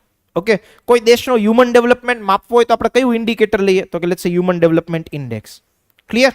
શેર બજાર જે છે, શેર બજાર સારી રીતે પરફોર્મન્સ કરી રહ્યું છે ને, તો એનું ઇન્ડિકેટર શું છે? બીએસસી હોય તો એનું ઇન્ડિકેટર શું છે? સેન્સેક્સ. એનએસસી હોય તો એનું ઇન્ડિકેટર શું છે? નિફ્ટી. ઓકે, તો ઇન ધ સેમ વે આપણા દેશની રાષ્ટ્રીય આવક આપણે મેજર કરવી હોય તો ભાઈ એનું ઇન્ડિકેટર શું છે? જીડીપી. જીડીપીના માધ્યમથી આપણા દેશનું પરફોર્મન્સ સારું થઈ રહ્યું છે કે નહીં એને આપણે માપી શકીએ. ક્લિયર થાય છે? સમજાણું? So this is called as an gross domestic production. દેશની આંતરિક સીમામાં રહેતા રહેવાસીઓ અને બિન રહેવાસીઓ, આમના દ્વારા ઉત્પાદિત થતી અંતિમ વસ્તુઓ અને સેવાઓ. જો અગેન યાદ રાખજો, રાઈટ? ફિનિશ્ડ ગુડ્સની વાત કરે છે, કોઈ રો મટીરિયલ વાળી વસ્તુ નહીં. રો મટીરિયલ વાળી વસ્તુ નહીં, કોઈ ઇન્ટરમીડિયેટ ગુડ્સ નહીં. કઈ વસ્તુઓ? Finished goods. તો અંતિમ વસ્તુઓ અને સેવાઓના કુલ બજાર મૂલ્યને તે દેશનું શું કહેવામાં આવે? જીડીપી કહેવામાં આવે. ક્લિયર છે? આ બે વસ્તુઓ જો યાદ રાખો. ભારતીય નાગરિકો દ્વારા વિદેશમાં થયેલ ઉત્પાદન કે આવક ગણવામાં આવશે નહીં. મતલબ કે ભાઈ ટીસીએસ ભારતની કંપની છે, અમેરિકામાં કામ કરતી હોય તો એની ઇન્કમ જીડીપીમાં નહીં કન્સિડર થાય. શું કામ? દેશની સીમામાં રહીને જે વસ્તુનું પ્રોડક્શન થતું હોય એને કન્સિડર કરવામાં આવે. તો ભારતીય નાગરિકો દ્વારા વિદેશમાં જે વસ્તુઓ પ્રોડ્યુસ થાય છે જીડીપી ગણીશું નહીં. ઓન ધી અધર સાઈડ જે વિદેશી નાગરિકો ભારતમાં ઉત્પાદન કરે છે એને આપણે કન્સિડર. ક્લિયર થાય છે? જો આ વસ્તુ શું લખી છે લાસ્ટમાં મેં? વિદેશી નાગરિકો દ્વારા ભારતમાં થયેલ ઉત્પાદન કે આવકને જીડીપીમાં ગણવામાં આવશે. ભારતીય નાગરિકો દ્વારા વિદેશમાં થયેલ ઉત્પાદન કે આવક ગણવામાં આવશે. સમજાણી વસ્તુ? મગજમાં બેઠી? મતલબ કે ભાઈ અમેરિકાની કોઈ કંપની, લેટ્સ સે એપલ જે છે, એપલ ભારત દેશમાં આઈફોન પ્રોડ્યુસ કરે છે, તો એ વસ્તુને આપણે જીડીપીમાં કન્સિડર કરીશું. શું કામ? કારણ કે ભારતની સીમામાં કે ભારતની હદમાં રહીને પ્રોડક્શન થયું. સમજાણી વસ્તુ? આને કહેવાય સામાન્ય રીતે જીડીપી. મગજમાં બેઠું? એક વખત શાંતિથી આ વસ્તુને સમજો અને કોઈ પણ પ્રકારનો ડાઉટ હોય તો મને પૂછો. આના ઉપરથી જ એનડીપી નો કોન્સેપ્ટ છે. કોઈ જ અઘરું વસ્તુ નહીં. એક વસ્તુ માઇનસ કરીશું એટલે સીધું એનડીપી આવી જશે. શું વસ્તુ માઇનસ કરીશું એ હમણાં તમને સમજાવીશ. ઓનલાઈન વિદ્યાર્થીઓ કાંઈ પણ પ્રકારનો ડાઉટ હોય તો please feel free to ask મી. બહુ જ સિમ્પલ વસ્તુ છે આ. જીડીપી, જીએનપી, એનએનપી કશું જ અઘરા કોન્સેપ્ટ નહીં. ચલો ઓનલાઈન સ્ટુડન્ટ્સ કોઈ બી ડાઉટ હોય તો બી પૂછી લેજો એક વખત. અને આ વસ્તુ વાંચી અને જસ્ટ મગજમાં બેસાડવાનો પ્રયત્ન કરો. કાંઈ વસ્તુ ના સમજાતી હોય તો જલ્દીથી ફટાકથી પૂછી લો. So how many of you are also tracking the US elections? No one? કોઈ નિસ્બત નહીં. હવે બાળ में आपने को क्या so Trump is winning matter करे. You just see if you are looking about the economy, मतलब જે એક્સટર્નલ પોલિટિક્સ હોય, એક્સટર્નલ લેવલ ઉપર જે બી વસ્તુઓ થતી હોય, it definitely affects India also. Okay, same way ઇન્ડિયાની અંદર કોઈ વસ્તુની સરકાર બનતી હોય, સી છે કોઈ અત્યારની સરકાર છે, અત્યારની સરકાર જે છે એ માનો entrepreneurship, startups, production, make in India આ બધી વસ્તુઓને બહુ જ મોટા લેવલ ઉપર સપોર્ટ કરે છે. સો ઇટ્સ લાઇક દેટ કે બહારના ઇન્વેસ્ટર્સ હોય, એ બહારના ઇન્વેસ્ટર્સ ભારત દેશનું આવડું મોટું માર્કેટ હોય, એ માર્કેટમાં ઇન્વેસ્ટ કરવા માટે આવે, પૈસા કમાવામાં બી આવે. ઓન ધી અધર સાઇડ માનો કોઈ એવી ગવર્મેન્ટ આવી જાય કે જે બહારની કોઈ કન્ટ્રી છે ને મતલબ સપોર્ટ જ નહીં કરતી, તો શું કરે? બહારના લોકો અહીંયા ઇન્વેસ્ટ કરવા માટે ના આવે. તો અહીંની પોલિટિક્સ, અહીંના ગવર્મેન્ટની પોલિસીઝ એ બધી જ વસ્તુઓ ઇન્ટરનેશનલ લેવલ ઉપર બી ઇમ્પેક્ટ કરતી હોય છે. In the same way if Donald Trump is winning, right, so Donald Trump is by himself he is a businessman, okay, considered to be a real estate tycoon in USA, right? તો મતલબ if he won, મતલબ જો એ વસ્તુ એ જીતશે, right, so it's obviously કે એની USA ની જે economy છે, ઇકોનોમી ઉપર કાંઈક પ્રકારનું ઇમ્પેક્ટ આવશે. જે પ્રકારના સ્ટેપ્સ એ લે એના ઉપર યુ સી કે ભાઈ ભારત દેશમાં જે છે ઇટ્સ લાઈક કે ગવર્મેન્ટ જે છે એ મેક ઇન ઇન્ડિયાને પ્રોડ્યુસ સખત લેવલ ઉપર કરે છે. સો એ લોકો સક્સેસફુલ રહ્યા છે એમાં તો કે એપલને ભારત દેશમાં લાવવામાં અને ભારત દેશમાં એપલના ફોન પ્રોડ્યુસ કરાવવામાં ગવર્મેન્ટે બધા જ એફર્ટ્સ કર્યા કે જેનાથી એપલ ભારત દેશમાં આવે. અને મતલબ લાસ્ટ ફાઇનાન્શિયલ યરમાં જ એપલે ભારત દેશમાં પોતાનું યુનિટ સ્થાપ્યું. તો થિંગ ઇઝ દેટ કે એની ઇમ્પેક્ટ હંમેશા આપણી દેશની ઇકોનોમી ઉપર આવતી હોય. So also track the US elections, right. ત્યાં જે ગવર્મેન્ટ બનતી હોય એ ગવર્મેન્ટની મતલબ તમને કદાચ ભવિષ્યમાં ઇન્ટરવ્યુમાં એવો ક્વેશ્ચન બી પૂછી શકે કે ભાઈ યુએસએમાં જે પ્રકારની ગવર્મેન્ટ છે, ગવર્મેન્ટની ઇમ્પેક્ટ ઇન્ડિયા ઉપર શું થાય? બધા રિલેશન ઉપર ઇમ્પેક્ટ થતી હોય. જે મિલિટરી રિલેશન્સ હોય, ડિપ્લોમેટિક રિલેશન્સ હોય, ટ્રેડ રિલેશન્સ હોય, આ બધા ઉપર ઇમ્પેક્ટ થાય. Okay, and Donald Trump is our old friend. તો મતલબ ઇટ્સ લાઈક દેટ કે let's see that what happens. મતલબ આજે તો એનું રિઝલ્ટ બી આવી જશે. યુએસએમાં હંમેશા એવું હોય કે નવેમ્બરમાં મતલબ નવેમ્બરનો પહેલો મંગળવાર ત્યારે ત્યાં ઇલેક્શન હોય. Okay, so yesterday it was a 5th November. તો એ જ દિવસેનું દર વર્ષે તમારે ટ્રેક કરી લેવાની છૂટ કે જ્યારે દર વર્ષે નહીં, દર 4 વર્ષે. ઓકે, દર 4 વર્ષે જ્યારે એનું ઇલેક્શન થાય, right, so you just track it કે એનું ઇલેક્શન જે છે નવેમ્બરના પહેલા મંગળવારે જ થશે. એ પહેલો મંગળવાર પસંદ કરવામાં બી એમના ઘણા બધા આર્થિક અને સામાજિક કારણો છે. તો એ આખું રીઝન છે કે જેના કારણે એ લોકોએ ડેટ કે પર્ટિક્યુલર ડે પસંદ કરેલો છે.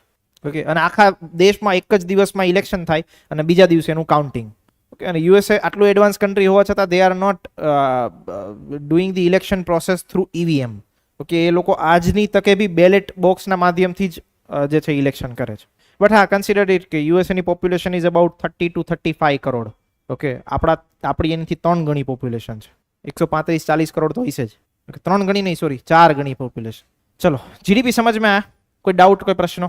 કોઈ જ વસ્તુને ડેફિનેશન ના સમજાતી હોય તો સિમ્પલ છે ભાઈ. અર્થતંત્રમાં એક નાણાકીય વર્ષમાં દેશની સીમામાં જે પણ પ્રકારનું ઉત્પાદન થાય એનું નાણાકીય મૂલ્ય એટલે આપણે શું કહીએ? જીડીપી. બસ આટલી જ વસ્તુ યાદ રાખવાની. ભારત દેશમાં જે વિદેશીઓ કામ કરતા હોય એની આવક ગણાય? હા કે ના? ભારતીયો જે છે એ વિદેશમાં વસ્તુઓ પ્રોડ્યુસ કરે એની આવક, એની ઇન્ફોર્મેશન ગણાય? બસ આટલી વસ્તુઓ યાદ રાખજો. હવે આ એક ઇમેજ સમજો અને આ ઇમેજથી મને વસ્તુઓ કહો કે આનાથી તમને શું વસ્તુઓ સમજાય છે. 10 જ સેકન્ડનો ટાઈમ આપીશ, વધારે નહીં.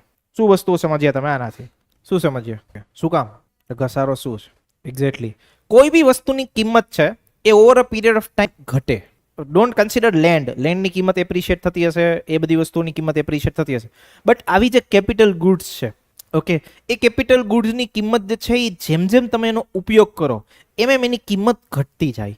તો કે એની ઉપર શું લાગે? તો કે ભાઈ અકાઉન્ટિંગ ટર્મમાં એક શબ્દ યુઝ કરવામાં આવે છે જેને કહેવામાં આવે છે ઘસારો, cold as N depreciation. Right, depreciation. કોઈ બી વસ્તુ જે છે એ વસ્તુનો તમે ઉપયોગ કરો તો એની કિંમત ઘટે. આ સિમ્પલ ટર્મ છે. બહુ બધા લોકો જે છે એ આપણા દેશમાં અમુક વસ્તુઓ સમજતા નહીં. Like they want to enjoy the luxuries. Like if you are taking the iPhone, okay, iPhone આજની તકે લઈ લો, જેવો તમે માર્કેટમાંથી લઈને આવશો પાછો વેચવા જજો એ જ કિંમત નહીં આવે. કિંમત અડધી થઈ જાય, કિંમત ઘટી જાય, 10-20% ઘટી જાય, એક્સેટ્રા બધી જ વસ્તુઓ થાય. શું કામ થાય? રીઝન ઇઝ એની ઉપર ડેપ્રિસિએશન લાગે. તમે ઉપયોગ કર્યો, તમે ચાલુ કર્યો, તમે વાપરવાનું શરૂ કર્યો એટલે પૂરું. ઓકે, એની કિંમત આઈફોનની એમઆરપી ત્યાં સુધી જ છે જ્યાં સુધી પેટી પેક છે, મતલબ એ બોક્સમાં છે. બાકી તમે લાયા આઈફોન, તમે વાપરવા ચાલુ કર્યો, 5 દી વાપરો, પછી તમે માર્કેટમાં વેચવા જાઓ, તમને કોઈ ઈ જ કિંમત નહીં આપે. સેમ વે કાર તમે યુઝ કરવાનું ચાલુ કરો, નવી કાર લો, if it cost you about 9 lakh rupees, 1 વર્ષ પછી કાર વેચવા માટે જજો 9 લાખ રૂપિયા કોઈ ના. શું કામ? કારણ કે 1 વર્ષમાં તમે ગાડીનો ઉપયોગ કર્યો, એન્જિનનો યુઝ કર્યો, એન્જિનની જે વેલ્યુ છે એ વેલ્યુ ડાઉન ગઈ, ટાયર ઘસાણા, બધી વસ્તુઓ થઈ, તો એની ઉપર શું લાગે? ડેપ્રિસિએશન લાગે, ઘસારો લાગે. તો હંમેશા અર્થતંત્રમાં બી એવી જ વસ્તુઓ હોય. કોઈ વસ્તુનું તમે પ્રોડક્શન કરો છો તો મશીનરીનો યુઝ કરતા હશો, એ જ મશીનરી ઉપર આગલા વર્ષે જ્યારે કન્સિડર કરવાનું થાય તેમાંથી અમુક વસ્તુઓ માઇનસ કરી દેવામાં આવે, કિંમત અમુક માઇનસ કરી દેવામાં આવે. એ કિંમત જે માઇનસ કરવામાં આવે એને શું કહેવાય? ઘસારો. That is called as N depreciation. Clear થાય છે? સમજાય છે? તો આપણું જે જીડીપી છે એ જીડીપીમાંથી એક બીજો કોન્સેપ્ટ આવે, that is called as A net domestic production, NDP. તો એનડીપીમાં શું છે? તો કે કાંઈ જ નથી, જીડીપીમાંથી ઘસારો માઇનસ કરી દો એટલે શું મળે? એનડીપી મળે. બસ આ જ ફોર્મ્યુલા છે. જો મેં લખતું છું, મૂડીગત વસ્તુઓમાં સમય જતાં તેની કિંમતમાં વધારો થતો હોય છે, આથી મૂલ્ય ઓછું ગણવાનું થાય, સોરી ઘટાડો થતો હોય છે, ઇટ્સ નોટ ટાઈપિંગ એરર. તો સમય જતાં તેની કિંમતમાં શું થાય? ઘટાડો થાય. આજે કોઈ મશીન જે છે એ 5 લાખ રૂપિયાનું છે, રાઈટ? 2 વર્ષ પછી માની લઈએ તમે વેચવા જાવ તો એની કિંમત કેટલી આવે? 3 લાખ રૂપિયા જ આવે. શું કામ? કારણ કે 2 વર્ષનો તમે ઉપયોગ તો કર્યો. ઓકે, તો એની ઉપર ઘસારો લાગ્યો, એની જે આયુષ્ય છે એ આયુષ્ય ઓછું થાય. તમે વિચાર કરો કે કોઈ બી વસ્તુમાં તમે હેલ્થ પ્રીમિયમ લેવા માટે જાઓ, ઓકે, તમે લેટ્સ સે કોઈ વીમો કઢાવવા માટે જાઓ, તો જેમ જેમ તમારી ઉંમર વધે એમ શું થાય? પ્રીમિયમ વધે. પ્રીમિયમ શું કામ વધે? કારણ કે એને ખબર છે કે ભાઈ આના હવે પાર્ટ્સ છે એ નબળા પડતા જશે, તો મતલબ શરીરમાં ઘસારો લાગે. Okay, right? એટલા માટે તમારી પાસેથી પ્રીમિયમ ઊંચું લેવાનું ચાલુ કરે. તો કોઈ બી મશીન હોય, મશીન તમે માર્કેટમાં લીધું, આજે મેં 10 લાખનું મશીન લીધું, એ 10 લાખના મશીનને મેં 2 વર્ષ માટે પ્રોડક્શન માટે જોરદાર ઉપયોગ કર્યો. 2 વર્ષ પછી મને એમ થાય ધંધો નહીં ચાલતો, મશીન વેચી નાખું, તો હું 10 લાખ મને મશીન ના મળશે નહીં, મને કેટલા મળશે? 7-8 લાખ રૂપિયા. તો 3 લાખ શું લાગ્યો? ઘસારો લાગ્યો. તો અર્થતંત્રમાં બી એવી જ વસ્તુ હોય, રાઈટ? જે તમારો જીડીપી છે એ જીડીપીમાંથી તમે ઘસારો માઇનસ કરો, રાઈટ? તો તમને શું મળે? NDP, net domestic production. Net domestic production મળે. ક્લિયર થાય છે? આ ઘસારાનો દર જે છે એ સરકાર નક્કી કરે, કઈ રીતે ઘસારો નક્કી થાય, કેટલા % ઘસારો નક્કી થાય, બધી જ વસ્તુ એકાઉન્ટિંગ ટર્મ છે. આપણે એની સાથે કોઈ જ નિસ્બત નહીં. આપણે નિસ્બત શું છે? ફોર્મ્યુલાથી. તો કે ફોર્મ્યુલા શું છે એનડીપી ની? તો કે જીડીપી માઇનસ ઘસારો. ખતમ મેટર. સમજાણી વસ્તુ? કોઈ ડાઉટ, કોઈ પ્રશ્નો? એનીવન? અમુક વસ્તુ એક્સેપ્શન છે. Land is also appreciating is value, alcohol is also appreciating is value. એ તો વસ્તુઓ છે. અમુક વસ્તુ જેમ કે કોઈ રેર મટીરિયલ હોય, રેર મટીરિયલ તમને કોહિનૂરનો હીરો વર્ષો પહેલા, આજ તમે વેચો તો બહુ કિંમત આ, તો ગોલ્ડ, ઓકે, ગોલ્ડની કિંમતમાં બી વધારો થાય. તો અમુક વસ્તુઓ એક્સેપ્શન છે, બટ આ કયા કોન્ટેક્સમાં યુઝ કરવામાં આવે? તો કે ફેક્ટ ઓફ પ્રોડક્શનના માધ્યમથી. આલ્કોહોલ બનાવતું જે મશીન છે કે જ્યાં ટેસ્ટિંગ થતું હશે એની કિંમતમાં તો ઘસારો લાગશે જ. ફિનિશ્ડ પ્રોડક્ટ્સ ઉપર કદાચ ઘસારો ના લાગે, પણ આલ્કોહોલ જે વસ્તુથી પ્રોડ્યુસ કરો છો, ઓકે, કોઈ મતલબ આલ્કોહોલ જે જગ્યાથી પ્રોડ્યુસ થતું હોય, ફેક્ટરી હોય, ફેક્ટરીમાં બી ડેપ્રિસિએશન કન્સિડર થતો હોય, રાઈટ? કે આ મશીનરી છે, આ મશીનરીથી જેનું હું ટેસ્ટિંગ કરું છું એનો બી ઘસારો ગણવામાં આવે. ક્લિયર થાય છે? ઓકે, તમે કોઈ બી જગ્યાએ એવું જુઓ કે બિલ્ડિંગ હોય, બિલ્ડિંગમાં મેન્ટેનન્સ શું કામ લેવામાં આવતું હોય, રાઈટ? કારણ કે ખબર છે કે વર્ષો પછી બિલ્ડિંગ જે છે એ ક્યાંક ને ક્યાંક નબળું પડી જવાનું, ઓકે, પોપડા ઉખડી જવાના, કલર કરવો પડશે, તો એ શું કરે? ડેપ્રિસિએશન પહેલેથી કન્સિડર કરીને તમારી પાસેથી મેન્ટેનન્સ લેવાનું ચાલુ કરે. ક્લિયર થાય છે? જેથી અમુક વર્ષો પછી તમારી ખર્ચો કરવો હોય તો તમે કરી શકો. ક્લિયર? સમજાણી વસ્તુ? તો કે ભાઈ જીડીપીમાંથી આપણે ઘસારો માઇનસ કરી દઈએ તો શું મળે? એનડીપી મળે, નેટ ડોમેસ્ટિક પ્રોડક્શન. ક્લિયર થયું? કોઈ ડાઉટ, કોઈ પ્રશ્નો? એના પછીનો એક કોન્સેપ્ટ છે cold as gross national. Gross national product કોને કહેવાય? આ સિમ્પલ ફોર્મ્યુલા વાંચો એટલે તમને ખબર પડી જશે આખી વસ્તુ. તો કે જો ભારતીયો જે છે એ ભારતમાં કમાય, ઓકે, મતલબ કે ઇન્ડિયામાં રહીને જે કમાય, ભારતીયો વિદેશમાં કમાય, એમાંથી હું માઇનસ કરી નાખું વિદેશીઓ જે ભારતમાંથી કમાય છે, આને કહેવાય ગ્રોસ નેશનલ પ્રોડક્ટ. મતલબ કે ભારતીયોનું પ્રોડક્શન. જો જીડીપીમાં આપણે ભારતીયો કોઈ વિદેશમાંથી કમાતા હોય એને કન્સિડર કરતા નથી, પણ જીએનપીમાં આપણે કન્સિડર કરીશું. તો કે જીએનપીની ફોર્મ્યુલામાં ડિફરન્સ શું છે? તો કે જો ભારતીયો જે ભારત દેશમાં કમાય છે તે, મતલબ કે ઇન્ડિયામાં રહીને કમાય, ઇન્ડિયાની હદમાં કમાય, વત્તા ભારતીયો જે વિદેશમાં કમાય, મતલબ કે ભાઈ ટીસીએસ જે છે યુએસએમાં કામ કરતી હોય, યુકેમાં કામ કરતી હોય, એની બી આવક ગણવાની, માઇનસ વિદેશીઓ જે ભારતમાંથી કમાય છે. આ વસ્તુ તમે કરો એટલે તમને જે કોન્સેપ્ટ મળે એને શું કહેવાય? GNP, gross national product. હજી આને ફોર્મ્યુલાને એકવાર શાંતિથી વાંચો.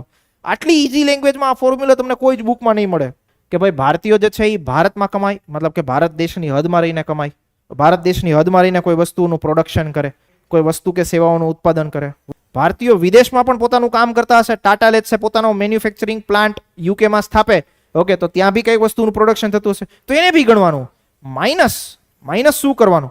તો કે વિદેશીઓ જે છે એ ભારતમાંથી કમાય તે, મતલબ વિદેશીઓ જે ભારતમાં પ્રોડક્શન કરે, મતલબ એપલ જે ભારતમાં પ્રોડ્યુસ કરતું હોય એને માઇનસ કરી દેવાનું. તો આ વસ્તુઓ તમે કરો તો તમને શું મળે? ગ્રોસ નેશનલ, કુલ રાષ્ટ્રીય ઉત્પાદ. જો મેં અહીંયા આખું ઇન્ફોર્મેશન લખી છે. દેશની આર્થિક સીમામાં અંદર તથા બહાર માત્ર રહેવાસીઓ દ્વારા પ્રાપ્ત થતી આવક, મતલબ કે જે ઇન્ડિયન્સ છે એના દ્વારા જે આવક પ્રાપ્ત થતી હોય, એના દ્વારા જે વસ્તુનું ઉત્પાદન કરવામાં આવતું હોય એનું કન્સિડરેશન શેમાં કરવામાં આવે? Gross national પ્રોડક્ટમાં. એની મેં ફોર્મ્યુલા બી આપી છે. હવે એ ફોર્મ્યુલાને સમજીએ. પહેલા આ કોન્સેપ્ટ સમજો, પછી આ ફોર્મ્યુલાને તમને સમજાવું. તો કે જો જીએનપી ની ફોર્મ્યુલા શું? ગ્રોસ નેશનલ પ્રોડક્ટની જીડીપી મતલબ કે ગ્રોસ ડોમેસ્ટિક પ્રોડક્ટ. આપણે આગળ કન્સિડર કરેલું હતું ભાઈ દેશમાં વસતા ભારતીયો તથા વિદેશીઓ બંનેની વસ્તુ આપણે એડ કરી દઈએ. જીડીપીમાં શું વસ્તુ એડ કરવાની? તો કે જો વિદેશમાં વસતા ભારતીય નાગરિકોની આવક, મતલબ કે શું? ક્લિયર થઈ? એમાંથી માઇનસ શું કરવાનું? ભારતમાં વસતા વિદેશી નાગરિકોની આવક, મતલબ કે તો જીડીપી પ્લસ વિદેશમાં વસતા ભારતીયોની આવક માઇનસ ભારતમાં વસતા વિદેશીઓની આવક. આ વસ્તુ તમે કરો એટલે તમને ફોર્મ્યુલા મળે. શું મળે? જીએનપી મળે.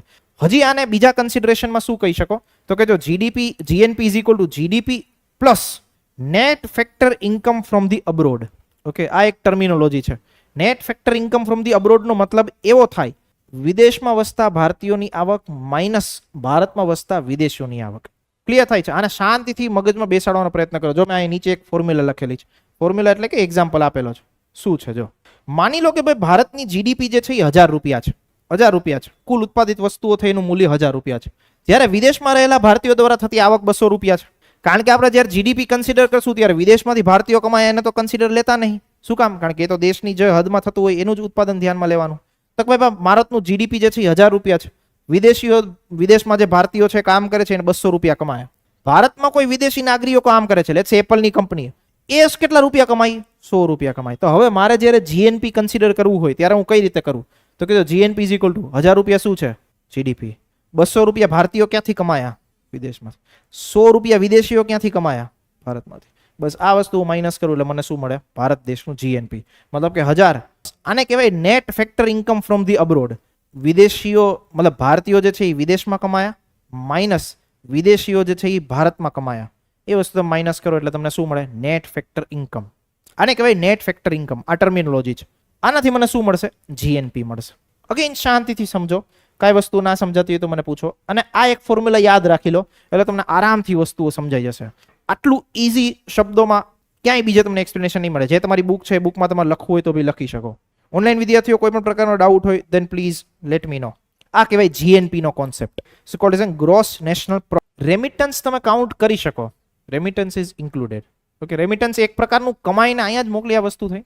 રેમિટન્સનો મતલબ શું છે કે ભાઈ કોઈ વ્યક્તિ જે છે એ વિદેશમાં કામ કરે છે, એ પૈસા મતલબ વસ્તુઓ કમાય છે, ઓકે, અને ભારત દેશમાં મોકલે. બટ હા, that should be the factors of પ્રોડક્શનમાં એ વસ્તુ આવી જોઈએ. ઉત્પાદિત વસ્તુઓનું કુલ કિંમત કે વસ્તુ આવી જોઈએ. Then it is considered as a remittance. કોઈ વ્યક્તિ જે છે એ માનો ઘણી વખત કેવું થતું હોય કે એક એવી આવક હોય કે જેને આપણે અર્થતંત્રમાં ટ્રેક કરતા હોઈએ, ઓકે, જે ગવર્મેન્ટના ટ્રેકિંગમાં આવતી હોય, ગવર્મેન્ટના મેજરમેન્ટમાં આવતી હોય. On the other side let's સે હું મારા મધરને કોઈ પૈસા આપું છું, ઓકે, તો એ અર્થતંત્રનું ફિનિશ્ડ પ્રોડક્ટ્સ કે પ્રોડક્શનમાં નહીં આવતી. સમજ્યા તમે? તમે ઘણી વખત કેવું હોય ઘરમાં જે મેડ કે સર્વન્ટ્સ કામ કરતા હોય એને તમે જે પૈસા આપતા હોય, ઓકે, એ આપણે જીડીપીમાં કંઈ કન્સિડર નહીં કરતા. એટલા માટે એટલે રેમિટન્સના સંદર્ભમાં એવું હોય કે જે આવક આવતી હોય ભારત દેશમાં એ આવક તમે ગણી શકો. બટ એ આવક શેની સાથે જોડાયેલી હોવી જોઈએ? આ પ્રકારના ગુડ્સ કે સર્વિસીસના પ્રોડક્શન સાથે. તો વસ્તુ તમે કન્સિડર. કંપની જે હોય એ વસ્તુના કન્સિડર કરવાનું. ઇન્ડિવિજ્યુઅલ લેવલ ઉપર આમાં કન્સિડર નહીં કરવામાં આવતું. રેમિટન્સનો મેજર ઉપયોગ જે છે એ આ રીતે થતો હોય, ઇનફોર્મલ વેમાં થતો હોય છે. થાય જ ને? એ તો એક પ્રકારનું કંપનીની આવક જ થઈ ને. કંપનીએ કઈ વસ્તુનું પ્રોડક્શન કર્યું અને કંઈક વસ્તુને ઉત્પાદિત કરી, તો એ તો ભારત દેશમાં રહીને જ કરી છે. પૈસા ગમે ત્યાંથી આવ્યા હોય, ફોરેનમાંથી આવ્યા કે ભારત દેશની બેંકમાંથી લીધા હોય. આપણો તો નિસ્બત શેની સાથે છે? ગુડ્સ સાથે. ગુડ્સ અને સર્વિસીસની વેલ્યુ સાથે. અહીંયા જે માઇનસ કરવાનું છે તમારે એ શું કરવાનું છે કે વિદેશીઓ જે છે એ ભારત દેશમાંથી માનો કોઈ પ્રોડક્શન કરતા હોય, ઓકે, કોઈ વસ્તુનું પ્રોડક્શન કરે છે, કોઈ ફેક્ટરી એસ્ટાબ્લિશ કરી છે, એમાં જે એનું ઉત્પાદિત વસ્તુઓ થતી હોય છે એ આપણે માઇનસ કરવાની. જેમ કે બેસ્ટ એક્ઝામ્પલ એપલ. ફેસબુક છે, ફેસબુકમાં ભારત દેશમાં કોઈ વસ્તુનું પ્રોડક્શન કરે, મતલબ કોઈ બી સર્વિસીસનું પ્રોડ્યુસ કરે, એમાંથી કોઈ વસ્તુ કમાય તો એને આપણે કન્સિડર કરવાની નહીં. બટ ફેસબુકે માનો કોઈ કંપનીમાં ઇન્વેસ્ટ કર્યું હોય, ભારતની જ કંપની છે, તો એને તો આપણે આમાં કન્સિડર કરીએ છીએ. એકવાર આ વસ્તુને શાંતિથી વાંચો અને સમજવાનો પ્રયત્ન કરો, અને કોઈ પણ પ્રકારનો ડાઉટ હોય તો પૂછી લો. રેમિટન્સના સંદર્ભમાં એક બીજી વસ્તુ બી છે કે રેમિટન્સ જે છે એકચ્યુઅલમાં વેજીસ નહીં. વેજીસ મતલબ કે ફેક્ટર્સ ઓફ પ્રોડક્શનમાં નહીં આવતું. મેં તમને કીધું ને ફેક્ટર્સ ઓફ પ્રોડક્શનમાં આવજો. જો ફેક્ટર્સ ઓફ પ્રોડક્શનમાં હોય then it is considered to be a part of GNP. પણ એ ફેક્ટર્સ ઓફ પ્રોડક્શનનો પાર્ટ નહીં. કોઈ વ્યક્તિ જે છે, લેટ્સ સે હું મારા મતલબ હું યુએસએમાં કોઈ ફેસબુકમાં કામ કરું છું, ઓકે, હું ફેસબુકમાં કામ કરીને પૈસા હું કમાઉં છું, તો મારી આવક એ વસ્તુમાં કન્સિડરેશનમાં લઈ શકાય. But on the other side હું એ પૈસા મારા ઘરમાં મારા પપ્પાને આપું, ઓકે, તો એને જીએનપીમાં કંઈ કન્સિડર ના કરવાના. તમે એવું સમજો કે રેમિટન્સ જે છે એ વેજીસ નહીં. આપણે જે ફેક્ટર્સ ઓફ પ્રોડક્શન જોયા, તો ફેક્ટર્સ ઓફ પ્રોડક્શનમાં શું લેબર આવ્યું, ઓકે, લેબરને શું મળે, વેજીસ મળે. બટ હું રેમિટન્સ તો મારા ઘરે પૈસા મોકલું છું, ઓકે, સો એટલા માટે એને આપણે જીએનપીમાં કન્સિડર ના કરીએ. દેન રેમિટન્સ વાળો કોન્સેપ્ટ આગળ આવશે જ્યારે આપણે શું કહેવાય ફોરેન ટ્રેડ ને વસ્તુઓ ભણીશું ને ત્યારે, ઓકે, બેલેન્સ ઓફ પેમેન્ટ ભણીશું ત્યારે આવશે. સમજાણો આ વસ્તુ. ગ્રોસ નેશનલ જીડીપી કરતા થોડો બ્રોડર કોન્સેપ્ટ, રાઈટ? કારણ કે જીડીપીમાં આપણે જે છે એ ભારતીયો જે છે એ વિદેશમાંથી કમાય છે એને કન્સિડર કરતા નથી, પણ જીએનપીમાં આપણે કન્સિડર કરીએ.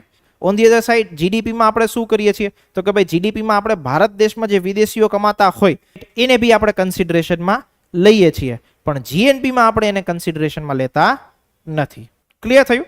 તો અગેન આ જ આપણી ફોર્મ્યુલા, તો કે ભાઈ ભારતીયો જે છે એ ભારતમાં કમાય, ભારતીય વિદેશમાંથી કમાય, એનાથી માઇનસ શું કરવાનું, વિદેશીઓ જે છે એ ભારતમાં કમાતા હોય તે. આગળ વધીએ. હવે જીએનપી થી આગળ એક કોન્સેપ્ટ આવશે. એ શું આવશે? એનએનપી, મતલબ કે નેટ નેશનલ પ્રોડક્ટ. તો કે શું, જે ફોર્મ્યુલા હતી એમાંથી માઇનસ શું કરવાનો, ઘસારો કરવાનો. So you will get the net national product. Clear થાય છે? આનાથી વધારે કોઈ એમાં વસ્તુઓ છે? જીડીપી પ્લસ વિદેશમાંથી પ્રાપ્ત થતી ચોખ્ખી આવક, net factor income from the abroad. આ નેટ ફેક્ટર ઇન્કમ એટલે શું? વિદેશમાંથી પ્રાપ્ત થતી ચોખ્ખી આવક, net factor income from the abroad. શું થાય એનો મિનિંગ? કોણ કહેશે? હા બોલો. નહીં, હું આ વસ્તુ પૂછું છું. એક્ઝેક્ટલી. ભારતીયો જે વિદેશમાંથી કમાય એમાંથી માઇનસ શું કરવાનું, વિદેશીઓ જે ભારતમાંથી કમાય તે. એટલે તમને શું મળે? Net factor income from the abroad. NNP is equal to GDP plus વિદેશમાંથી પ્રાપ્ત થતી ચોખ્ખી આવક માઇનસ ઘસારો.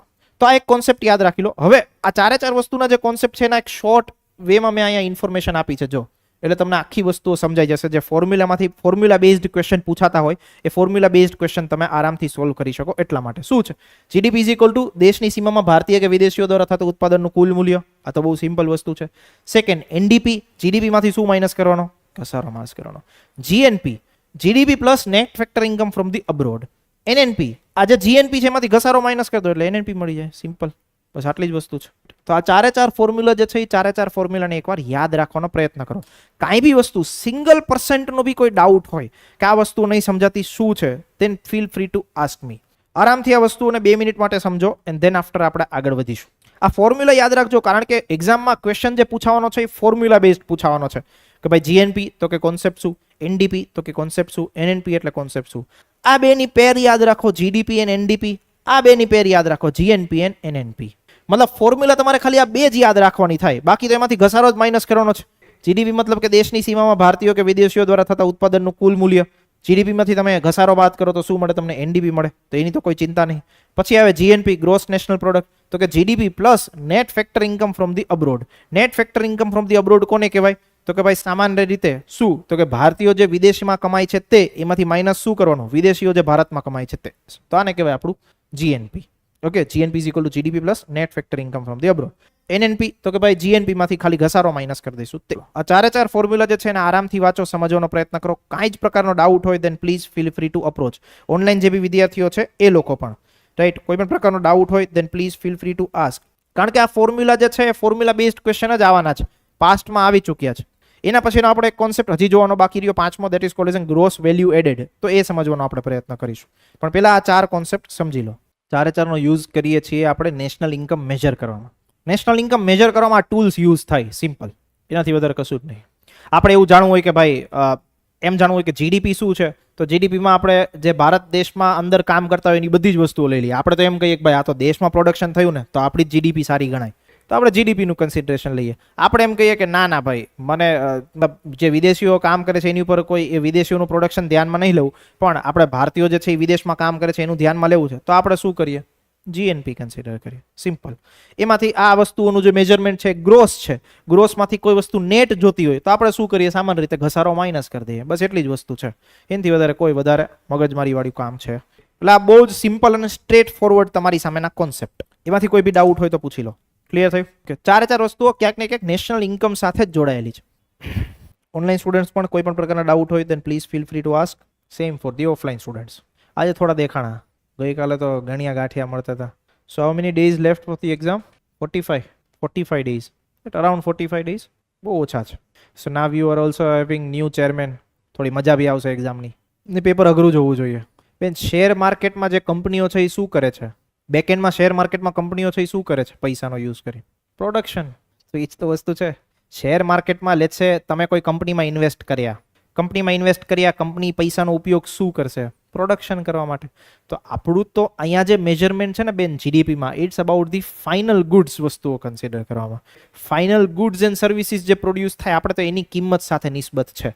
પછી શેર બજારમાં હું પૈસા નાખું છું તો હું તો કંપનીને કેપિટલ આપું છું, તો એ તમારું ફેક્ટર ઓફ પ્રોડક્શન થયું. ફેક્ટર ઓફ પ્રોડક્શનનો ઉપયોગ કરીને હું ટીસીએસમાં પૈસા નાખું, ઓકે, હું ટીસીએસના શેર લઉં, ઓકે, ઇટ મીન્સ મેં કંપનીને પૈસા આપ્યા. કંપની પૈસાનો ઉપયોગ કરીને શું કરશે? પ્રોડક્શન કરશે. તો મારું તો મેજરમેન્ટ પ્રોડક્શન સાથે છે. સિમ્પલ. ક્લિયર થયું? સમજાણી વસ્તુ. ડેપ્રિસિએશન માટેનો રેટ જે છે એ સરકાર નક્કી કરી શકે. ઓકે, મતલબ એવું નહીં કે કંપનીઓને બી પોતાને મન ફાવે એવડો મોટો ડેપ્રિસિએશન કન્સિડર કરે. કારણ કે કંપનીઓ જ્યારે એકાઉન્ટ્સ પોતાના મેન્ટેન કરતી હોય ને તો એમાં ડેપ્રિસિએશન માટેની એક અમાઉન્ટ સેપરેટ રાખતી. એ મતલબ સીએના કોઈ લોકોએ કોઈ વસ્તુ સ્ટડી કરી ને તેમને ખબર, અકાઉન્ટ્સ કોઈ ભણ્યા હોય ને તેમને ખબર કે કંપની જે છે એ ડેપ્રિસિએશન માટેનું એક અલગ આખું ફંડ મેનેજ કરતી હોય. તો હવે એ ફંડ મેનેજ કરવામાં બી એને પોતાને મન ફાવે એવું ફંડ મેનેજ ના કરી શકે. સરકારે એક સ્ટાન્ડર્ડ રેટ નક્કી કરતી હોય કે ભાઈ કોઈ બી મશીન છે, મશીનરીની વેલ્યુ તો કે વર્ષે 10% માઇનસ કરવાની. ઓકે, કંપની તો એવું કરે કે આ વર્ષે મશીનની વેલ્યુ 1 લાખ હતી, 90% માઇનસ થઈ ગઈ, 90,000 રૂપિયા સાઈડમાં રાખો. તો એવું નહીં, તો સરકાર નક્કી કરી શકે કે ભાઈ રેટ કયો રાખવાનો. કોઈ ડાઉટ, કોઈ પ્રશ્નો? Anyone is having any doubts? કોઈ પ્રશ્નો? કોઈ ના સમજાતું હોય એવું? આગળ વધી શકીએ. Let's move on. તો એક કોન્સેપ્ટ છે gross value added. Okay, gross value એડેડનો મતલબ શું થાય? કોઈ વસ્તુઓનું પ્રોડક્શન કરવામાં કેટલું મૂલ્ય એડ કરો છો, what value you are adding, that is called as an gross value added. સામાન્ય રીતે મેં તમને શું કીધું હતું, જો એક કોન્સેપ્ટ છે કે કોઈ એક વસ્તુ તમે 1 લાખ રૂપિયામાં લીધી, 1 લાખ ઉપર તમે કાંઈક પ્રોસેસ કર્યું, પેકેજિંગ કર્યું, બધી વસ્તુઓ કરી, અને એ વસ્તુને તમે કેટલામાં વેચી? તો કે 2 લાખ રૂપિયામાં વેચી. તો તમે મૂલ્ય વૃદ્ધિ કેટલી કરી? 1 લાખની કરી. તો આને કહેવાય gross value added. Okay, gross value એડેડનો મતલબ શું થાય? તો કે જો અર્થતંત્રમાં કેવું હોય ઘણી વખત, તો કે લેટ્સ સે તમે કોઈ કપાસ હોય, કપાસ ઉત્પાદિત થાય છે, એનાથી વસ્તુઓ ફાઇનલ શું બને છે? કપડાઓ. ઓકે, તો હવે તમે કપાસનું બી મૂલ્ય એડ કરો, ફાઇનલી કપડાનું બી મૂલ્ય એડ કરો, તો તમારા અર્થતંત્રમાં વેલ્યુ કેટલી મોટી આવવાની, રાઈટ? બટ તમે કોઈ વસ્તુ એવી મિનિંગ કરો કે ભાઈ કપાસ જે છે એ કપાસ મારા માટે રો મટીરિયલ છે, એમાંથી હું વસ્તુ શું બનાવું છું? તો કે ફાઇનલ એક કપડું બનાવું છું, કાપડ બનાવું છું. કે કાપડની વેલ્યુ એમાંથી હું કપાસની વેલ્યુ બાદ કરું તો મને શું મળે? વેલ્યુ એડેડ મળે, કે જે વસ્તુઓની મૂલ્ય વૃદ્ધિ મેં કરી હોય. ક્લિયર થાય છે?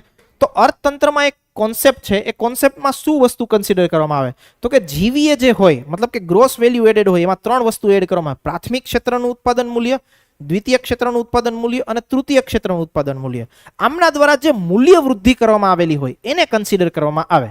મતલબ કે કોઈ વ્યક્તિ જે છે એ મેન્યુફેક્ચરર હોય લેટ્સ સે બેન્ચનો, તો આ બેન્ચનો જે મેન્યુફેક્ચરર હોય એને શું વસ્તુ કન્સિડર કરવાની? તો કે એને કેટલું વેલ્યુ એડિશન કરી છે તે જ. મતલબ કે એક કોન્સેપ્ટથી હું તમને સમજાવું તો કે ભાઈ માનો કોઈ એક વ્યક્તિ જે છે લેટ્સ સે ફર્નિચર જે છે ફર્નિચરનું પ્રોડક્શન કરે છે.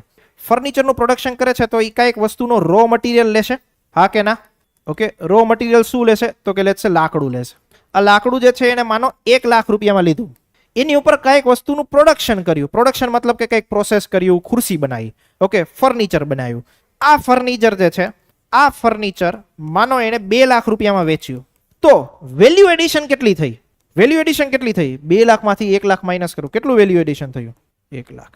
This is the concept of the gross value added. તો આવું અર્થતંત્રમાં દરેક ક્ષેત્રનું ગ્રોસ વેલ્યુ એડેડ માપવામાં આવે, મેજર કરવામાં આવે, અને ત્રણેયનું શું કરવામાં આવે? સરવાળો કરવામાં આવે. ભાઈ પ્રાઇમરી સેક્ટર તો કે એને કેટલી ગ્રોસ વેલ્યુ એડેડ કરી, સેકન્ડરી સેક્ટર, હવે સેકન્ડરી સેક્ટરમાં હું એવું કન્સિડર કરું કે 2 લાખ રૂપિયાની ગ્રોસ વેલ્યુ એડેડ થઈ, તો એ તો ખોટો કોન્સેપ્ટ થઈ જાય ને. શું કામ? કારણ કે એમાં તો 1 લાખની મારી મૂળ કિંમત હતી, આનું કોઈ મૂલ્ય વૃદ્ધિ નહીં થઈ. 2 લાખ રૂપિયાની હું વસ્તુ માર્કેટમાં વેચું છું, પણ એમાંથી 1 લાખ તો મારી પડતર કિંમત છે, તો એ તમારે માઇનસ કરવી પડે ને. તો ચોખ્ખી મેં વસ્તુ એડ કેટલી કરી એમાં 1 લાખની. અર્થતંત્રમાં એક કોન્સેપ્ટ એડ થયો. શું કોન્સેપ્ટ એડ કર્યો? કોલ્ડ એઝ એન જીવીએ.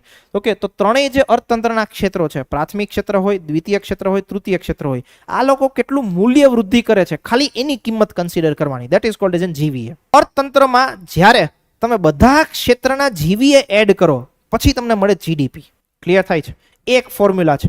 તો જીવીએ નો એક આ કોન્સેપ્ટ છે. હવે જીવીએ અને જીડીપી આ બંને વચ્ચેનો ડિફરન્સ તમને પૂછાય છે ઘણી વખત. તો કે જો શું છે આ વસ્તુને આપણે સમજવાનો પ્રયત્ન કરીએ. સામાન્ય રીતે એવું હોય છે જીડીપી ઇઝ ઇક્વલ ટુ કે અર્થતંત્રના ત્રણેય ક્ષેત્રના જીવીએ નો સરવાળો કરો. બધા જ જગ્યાનું જે વેલ્યુ એડિશન છે એ વેલ્યુ એડિશન તમે પ્લસ કરો એટલે તમને દેશનો જીડીપી મળે. તો કે જો શું છે? તો કે જીડીપી એટલે અંતિમ માલ અને સેવાઓના નાણાકીય મૂલ્યને. અંતિમ માલ અને નાણાકીય જે મૂલ્ય હોય, ઓકે, એમાંથી તમે ઇન્ટરમીડિયેટ ગુડ્સ એટલે કે તમે જે મૂલ્ય વૃદ્ધિ કરી હોય એ જ કન્સિડર કરવાની થાય. તમે 2 લાખ રૂપિયા માલ વેચો છો ડઝન્ટ મીન તમે 2 લાખ રૂપિયાની વસ્તુ પ્રોડ્યુસ કરી. તમે તો પ્રોડ્યુસ 1 લાખ રૂપિયાની જ કરી છે. 1 લાખ તો તમારી પડતર કિંમત હતી. આગળનું જે આપણે એક્ઝામ્પલ જોયું એમાં. તો જીડીપી નો કોન્સેપ્ટ શું છે? તો કે ભાઈ જીડીપી ની ગણતરી ચોક્કસ સમયગાળામાં દેશની આંતરિક સીમામાં ઉત્પાદન થતું અંતિમ માલ અને સેવાનું નાણાકીય મૂલ્ય છે. જીવીએ શું છે? તો કે વિવિધ ક્ષેત્રો દ્વારા મૂલ્ય વૃદ્ધિનો સમાવેશ કરે. કોઈ મેન્યુફેક્ચરિંગ સેક્ટર હોય તો એ મેન્યુફેક્ચરિંગ સેક્ટરે કેટલી મૂલ્ય વૃદ્ધિ કરી, ઓકે, તેમાંથી એનું જે રો મટીરિયલ હોય રો મટીરિયલની કિંમતને માઇનસ કરો, બાકીની જે કિંમત વધે એને શું કહેવાય? મૂલ્ય વૃદ્ધિ. This is called as N concept of જીવીએ. હવે આ માંગને આધારે ગણતરી થાય, મતલબ કે અર્થતંત્રમાં કેટલી ડિમાન્ડ છે, મતલબ કે કન્ઝ્યુમરના પર્સપેક્ટિવથી ફાઇનલ ગુડ્સ કે જે કિંમત હોય એ કોણ પે કરે? કન્ઝ્યુમર. તો આ માંગ આધારિત આખી ગણતરી છે. આ ગણતરી જે છે એ પુરવઠાના આધારે છે. પુરવઠાનો મતલબ શું થાય? તો કે જે પ્રોડ્યુસર જે છે એ પ્રોડક્શન જે કરે છે એના આધારે ગણતરી કરવાની થાય. પ્રોડક્શનના આધારે ગણતરી કરવાની થાય એમાં શું કરું? તો કે હું તો એવું કન્સિડર કરું 2 લાખનો માલ જે છે એ 2 લાખના માલમાં 1 લાખ તો મારી પડતર કિંમત છે, તો મારો પુરવઠો કે સપ્લાય સાઇડ કેટલો છે? 1 લાખનો જ છે. મતલબ કે મૂલ્ય વૃદ્ધિ મેં 1 લાખ રૂપિયાની જ કરી છે. તો અહીંયા મારી પુરવઠાની વસ્તુઓ કન્સિડર થાય. Third thing, GDP is equal two બધા જ ક્ષેત્રનું જીવીએ. બધા ક્ષેત્રનો મતલબ કે પ્રાથમિક, દ્વિતીય, તૃતીય આ ત્રણેય ક્ષેત્રના જીવીએ હું એડ કરીશ પછી મને મળશે દેશનો GDP. On the other side જીવીએ જે છે એ અલગ અલગ ક્ષેત્રનું કન્સિડર થાય. તો કે શું કહેવાય? ઉત્પાદિત ક્ષેત્ર છે, પ્રોડક્શન જે છે પ્રોડક્શનનો જીવીએ શું, દ્વિતીય ક્ષેત્રનો જીવીએ શું, પ્રાથમિક ક્ષેત્રનો જીવીએ શું, તૃતીય ક્ષેત્રનો જીવીએ શું. તો એવી રીતે અલગ અલગ સેક્ટર વાઇઝ હું શું કરીશ? જીવીએ કેલ્ક્યુલેટ કરીશ, ગ્રોસ વેલ્યુ એડેડ કેલ્ક્યુલેટ કરીશ. ઓકે, તો આ જે ગણતરી થશે એ અલગ અલગ ક્ષેત્રોના આધારે થશે. જીડીપીની ગણતરી શું છે? કે બધા ક્ષેત્રોના જીવીએને પ્લસ કરીને. તો કે આના આધારે તમે અર્થતંત્રની આખી કામગીરીનું મૂલ્યાંકન કરી શકો. મતલબ કે ભાઈ ઇકોનોમી જે છે દેશની જીડીપી કેટલા પર્સન્ટેજે ગ્રો કરી છે એ વસ્તુ તમે કરી શકો. આનાથી તમે આખું ઇકોનોમીનો કન્સિડર કરી શકો. તમને કોઈ એક ક્ષેત્ર સ્પેસિફિક ખબર પડે કે ભાઈ દેશનું પ્રાથમિક ક્ષેત્ર કેટલું આગળ વધ્યું, દેશનું દ્વિતીય ક્ષેત્ર કેટલું આગળ વધ્યું, દેશનું તૃતીય ક્ષેત્ર કેટલું આગળ વધ્યું. કારણ કે આમાં જે મેજરમેન્ટ થાય છે એ શેના આધારે થશે? તો કે ભાઈ અલગ અલગ ક્ષેત્રોના આધારે થશે. ઓકે, જ્યારે જીડીપીમાં આપણે શું કરશું? બધા ક્ષેત્ર ભેગા કરી દઈએ તો આપણને ખબર પડે કે ભાઈ અર્થતંત્ર કેટલી ગ્રો કરે છે, ઇકોનોમી કેટલી ગ્રો કરે છે. ઇન્ટરનેશનલ લેવલ ઉપર તમારે જ્યારે કોઈ બે દેશને સરખામણી કરવા હોય ત્યારે કયો કોન્સેપ્ટ યુઝ થાય? જીડીપીનો. જીવીએનો એવો કોઈ કોન્સેપ્ટ નથી કે જેના આધારે તમે દેશ ઇન્ટરનેશનલ લેવલ ઉપર કોઈ દેશનું કમ્પેરિઝન કરી શકો. જીડીપી સમેશન મતલબ કે સિમ્પલ ફોર્મ્યુલામાં તમે એવું વિચારો કે બધા ક્ષેત્રનું જીવી એડ કરો એટલે તમને શું મળે? જીડીપી મળે. ઓકે, એ ફોર્મ્યુલા જો મેં અહીંયા લખેલી છે. જીવીએમાં આપણે શું કરીએ છીએ? ગ્રોસ વેલ્યુ એડેડમાં ખાલી કેટલી વેલ્યુ એડ થઈ કોઈ એક ક્ષેત્રમાં એને જ કન્સિડર કરીએ. એટલે આ મેક્રો લેવલનો કોન્સેપ્ટ નથી, માઇક્રો લેવલનો કોન્સેપ્ટ છે. કોઈ એક સેક્ટર સ્પેસિફિક તમારે એનાલિસિસ કરવું હોય, રાઈટ, કે ભાઈ દેશનું એગ્રીકલ્ચર કેટલું પ્રોડ્યુસ થયું, તો તમે દેશના એગ્રીકલ્ચરનો જીવીએ જોવો તો તમને ખબર પડી જાય. દેશનું સેકન્ડરી સેક્ટર મતલબ કે પ્રોડક્શન સેક્ટર કેટલું ગ્રો થયું, તો કે ભાઈ પ્રોડક્શન સેક્ટરનો જીવીએ જોવો તો તમને ખબર પડી જાય. સર્વિસ સેક્ટર કેટલું ગ્રો થયું, તો કે સર્વિસ સેક્ટરનો જીવીએ ગ્રો કરો તો તમને ખબર પડી જાય. ક્લિયર થાય છે? સમજાણી વસ્તુ. તો કે જીવીએમાં સામાન્ય રીતે શું વસ્તુ મેજર કરવામાં આવે? તો કેટલી વેલ્યુ એડેડ થઈ એ જ વસ્તુ જોવામાં આવે. આખી વસ્તુઓ જોવામાં આવતી. બધા ક્ષેત્રોના જીવીએ ભેગા કરશો શું આવી જશે? જીડીપી આવી જશે. That is what the. હવે તમને એકવાર જીપીએસસીમાં આવો ક્વેશ્ચન પૂછાણો તો કે ભાઈ જીડીપી અને જીવી આ બંને વચ્ચેનો ફરક સમજાવો, તો બસ સિમ્પલ આટલા મુદ્દાઓ તમે લખી નાખો એટલે તમારો આખો ડિફરન્સ ક્રિએટ થઈ. સમજાય છે? સિમ્પલ. કાંઈ વસ્તુ મગજમાં ના બેસે, કોઈ વસ્તુ બધી ઉપરથી જાય તો સિમ્પલ એટલી યાદ રાખવાનું જીવીએમાં મૂલ્ય વૃદ્ધિ ખાલી એડ થાય, બીજી કાંઈ જ વસ્તુ એડ થતી નથી. ઓકે, બીજું કોઈ જ વસ્તુની ચંચુબાત કોન્સેપ્ટ આપણે સમજવાનું નહીં. ખાલી એટલી વસ્તુ યાદ રાખવાની, આની ડેફિનેશન શું છે, આની ફોર્મ્યુલા શું છે. બધા ક્ષેત્રોના જીવીએ ભેગા કરો શું મળે? જીડીપી મળે. સમજાણી વસ્તુ. તો આ 5 કોન્સેપ્ટ છે. 5 કોન્સેપ્ટ આપણા માટે કામના. ઓકે, કયા કયા 5 કોન્સેપ્ટ આપણે ભણ્યા? જીડીપી ભણ્યા, એનડીપી ભણ્યા, જીએનપી ભણ્યા, એનએનપી ભણ્યા અને લાસ્ટમાં આપણે ભણ્યા જીવીએ. આ 5 વસ્તુઓ છે. આ 5 વસ્તુઓ ક્યાંક ને ક્યાંક શેના ઉપયોગમાં થતી હોય? તો કે ભાઈ નેશનલ ઇન્કમ મેજર કરવા માટે થતી હોય. દેશની રાષ્ટ્રીય આવક શું છે એ રાષ્ટ્રીય આવકને માપવા કે રાષ્ટ્રીય આવકની ગણતરી કરવા માટે આ 5 વસ્તુઓનો ઉપયોગ થતો હોય. ક્લિયર થઈ? વસ્તુઓ મગજમાં બેઠી? હવે આ વસ્તુઓની ફોર્મ્યુલા જે છે ને એકવાર અમુક શાંતિથી ઘરે જઈને સમજજો તો એના ફોર્મ્યુલા સમજાશે. હવે અમુક એક બેઝિક વસ્તુઓ છે, બેઝિક વસ્તુનું આપણે ડિસ્કશન કરવું છે, કારણ કે એનાથી જ આગળ આપણને બહુ બધા કોન્સેપ્ટ આવશે. કોન્સેપ્ટ કેવા કેવા આવશે તો કે હવે તમે એનડીપી એનએનપી આ બધી વસ્તુઓ ભૂલી જાઓ. હવે તમારે ધ્યાનમાં રાખવાનું આવશે જીડીપી ને મેજરમેન્ટ કઈ રીતે કરવાનું, દેશમાં જીડીપી કઈ રીતે મેજર કરવાનો. તો જીડીપી જે છે એ અલગ અલગ રીતે મેજર થતો હોય. GDP at factor cost measure થતો હોય, જીડીપી એક બેઝિક પ્રાઇસ મેજર થતો હોય, GDP at market price measure થતો હોય. તો આ બધી વસ્તુઓ શું છે ને આપણે સમજવાનો પ્રયત્ન કરીએ. એના માટે અમુક બેઝિક ઇન્ફોર્મેશન છે, એ બેઝિક ઇન્ફોર્મેશન આપણને ખબર હોવી જોઈએ. તો એના માટે અમુક પાયાની વસ્તુઓ છે આપણે સમજવાની થાય. એક છે ફેક્ટર કોસ્ટ. ફેક્ટર કોસ્ટ મતલબ શું તો કે ભાઈ ઉત્પાદનના સમયે જે ખર્ચ થાય એને સાધન ખર્ચ કહેવાય. ફેક્ટર કોસ્ટ ને ગુજરાતીમાં કહેવાય સાધન ખર્ચ. ઉત્પાદનના સમયે જે ખર્ચ થાય, ઉત્પાદનના સમયે જે ખર્ચ થાય એને આપણે કયા કયા 4 વસ્તુમાં કન્સિડર કરી શકીએ તો કે જે આપણા પ્રોડક્શન હતા. ફેક્ટર્સ ઓફ પ્રોડક્શન કયા કયા હતા? જમીન, પછી શ્રમ, પછી મૂડી, નિયોજક. તો આની ઉપર જે આપણને કિંમત લાગે છે, કોઈ વસ્તુ પ્રોડ્યુસ કરવા માટે જે પડતર કિંમત લાગે છે એને આપણે શું કહીએ? Factor cost. ઉત્પાદન ખર્ચ, કોઈ વસ્તુ ઉત્પાદન કરવા માટે મારે કેટલો ખર્ચ થયો. ઓકે, કોઈ બી ધંધાદારી હોય, ધંધાદારી કોઈ વસ્તુની કિંમત નક્કી કરતો હોય તો એ કઈ રીતે નક્કી કરી શકે તો ભાઈ મારી પડતર કિંમત શું હોય એમાં નફો એડ કરું, એ આધારે હું મારું બજાર મૂલ્ય નક્કી કરીશ. કોઈ વસ્તુની એમઆરપી નક્કી થતી હોય તો એમઆરપીમાં શું મતલબ તમે 5 રૂપિયાની પાર્લેજી લેતા હોય તો 5 રૂપિયાની પાર્લેજીમાં બધી વસ્તુ આવી જાય. શું શું વસ્તુ આવી જાય? એમાં પેકેજિંગનો ખર્ચો બી આવી જાય, બનાવવાનો ખર્ચો બી આવી જાય, કામદારોને જે પૈસા ચૂકવવાનો એ બી આવી જાય, સરકારને જે ટેક્સ ચૂકવવાનો એ બી આવી જાય, બધી જ વસ્તુઓ થઈ જાય. તો આપણો ઉત્પાદન ખર્ચ કોને કહેવાય તો કે જે વસ્તુ આપણે ઉત્પાદન કરવામાં જેટલા પૈસા લાગતા હોય એને આપણે ઉત્પાદન ખર્ચ કહીએ. તો ઉત્પાદન ખર્ચ કઈ રીતે નક્કી કરી શકાય તો કે ભાઈ ઉત્પાદનના સાધનોનો જે ખર્ચ થતો હોય એને આપણે ઉત્પાદન ખર્ચ કહીએ. ક્લિયર થાય છે? તો પહેલી વસ્તુ આવશે સેકન્ડ થિંગ. હવે આ એક વસ્તુ સમજજો, કિંમત અને કરનો શું સંબંધ છે, કિંમત અને સબસિડીનો શું સંબંધ છે. મને ખાલી એટલી વસ્તુ કહો, કોઈ કિંમતમાં કર ઉમેરીએ તો શું થાય? કિંમતમાં વધારો થાય, હા કે ના? આપણે તમે ઘણી જગ્યાએ જોતા હશો કોઈ વસ્તુ તમને એમ કે ભાઈ 1000 રૂપિયાની વસ્તુ છે વત્તા જીએસટી, રાઈટ? આવું કહેતા હોય છે ઘણી જગ્યાએ.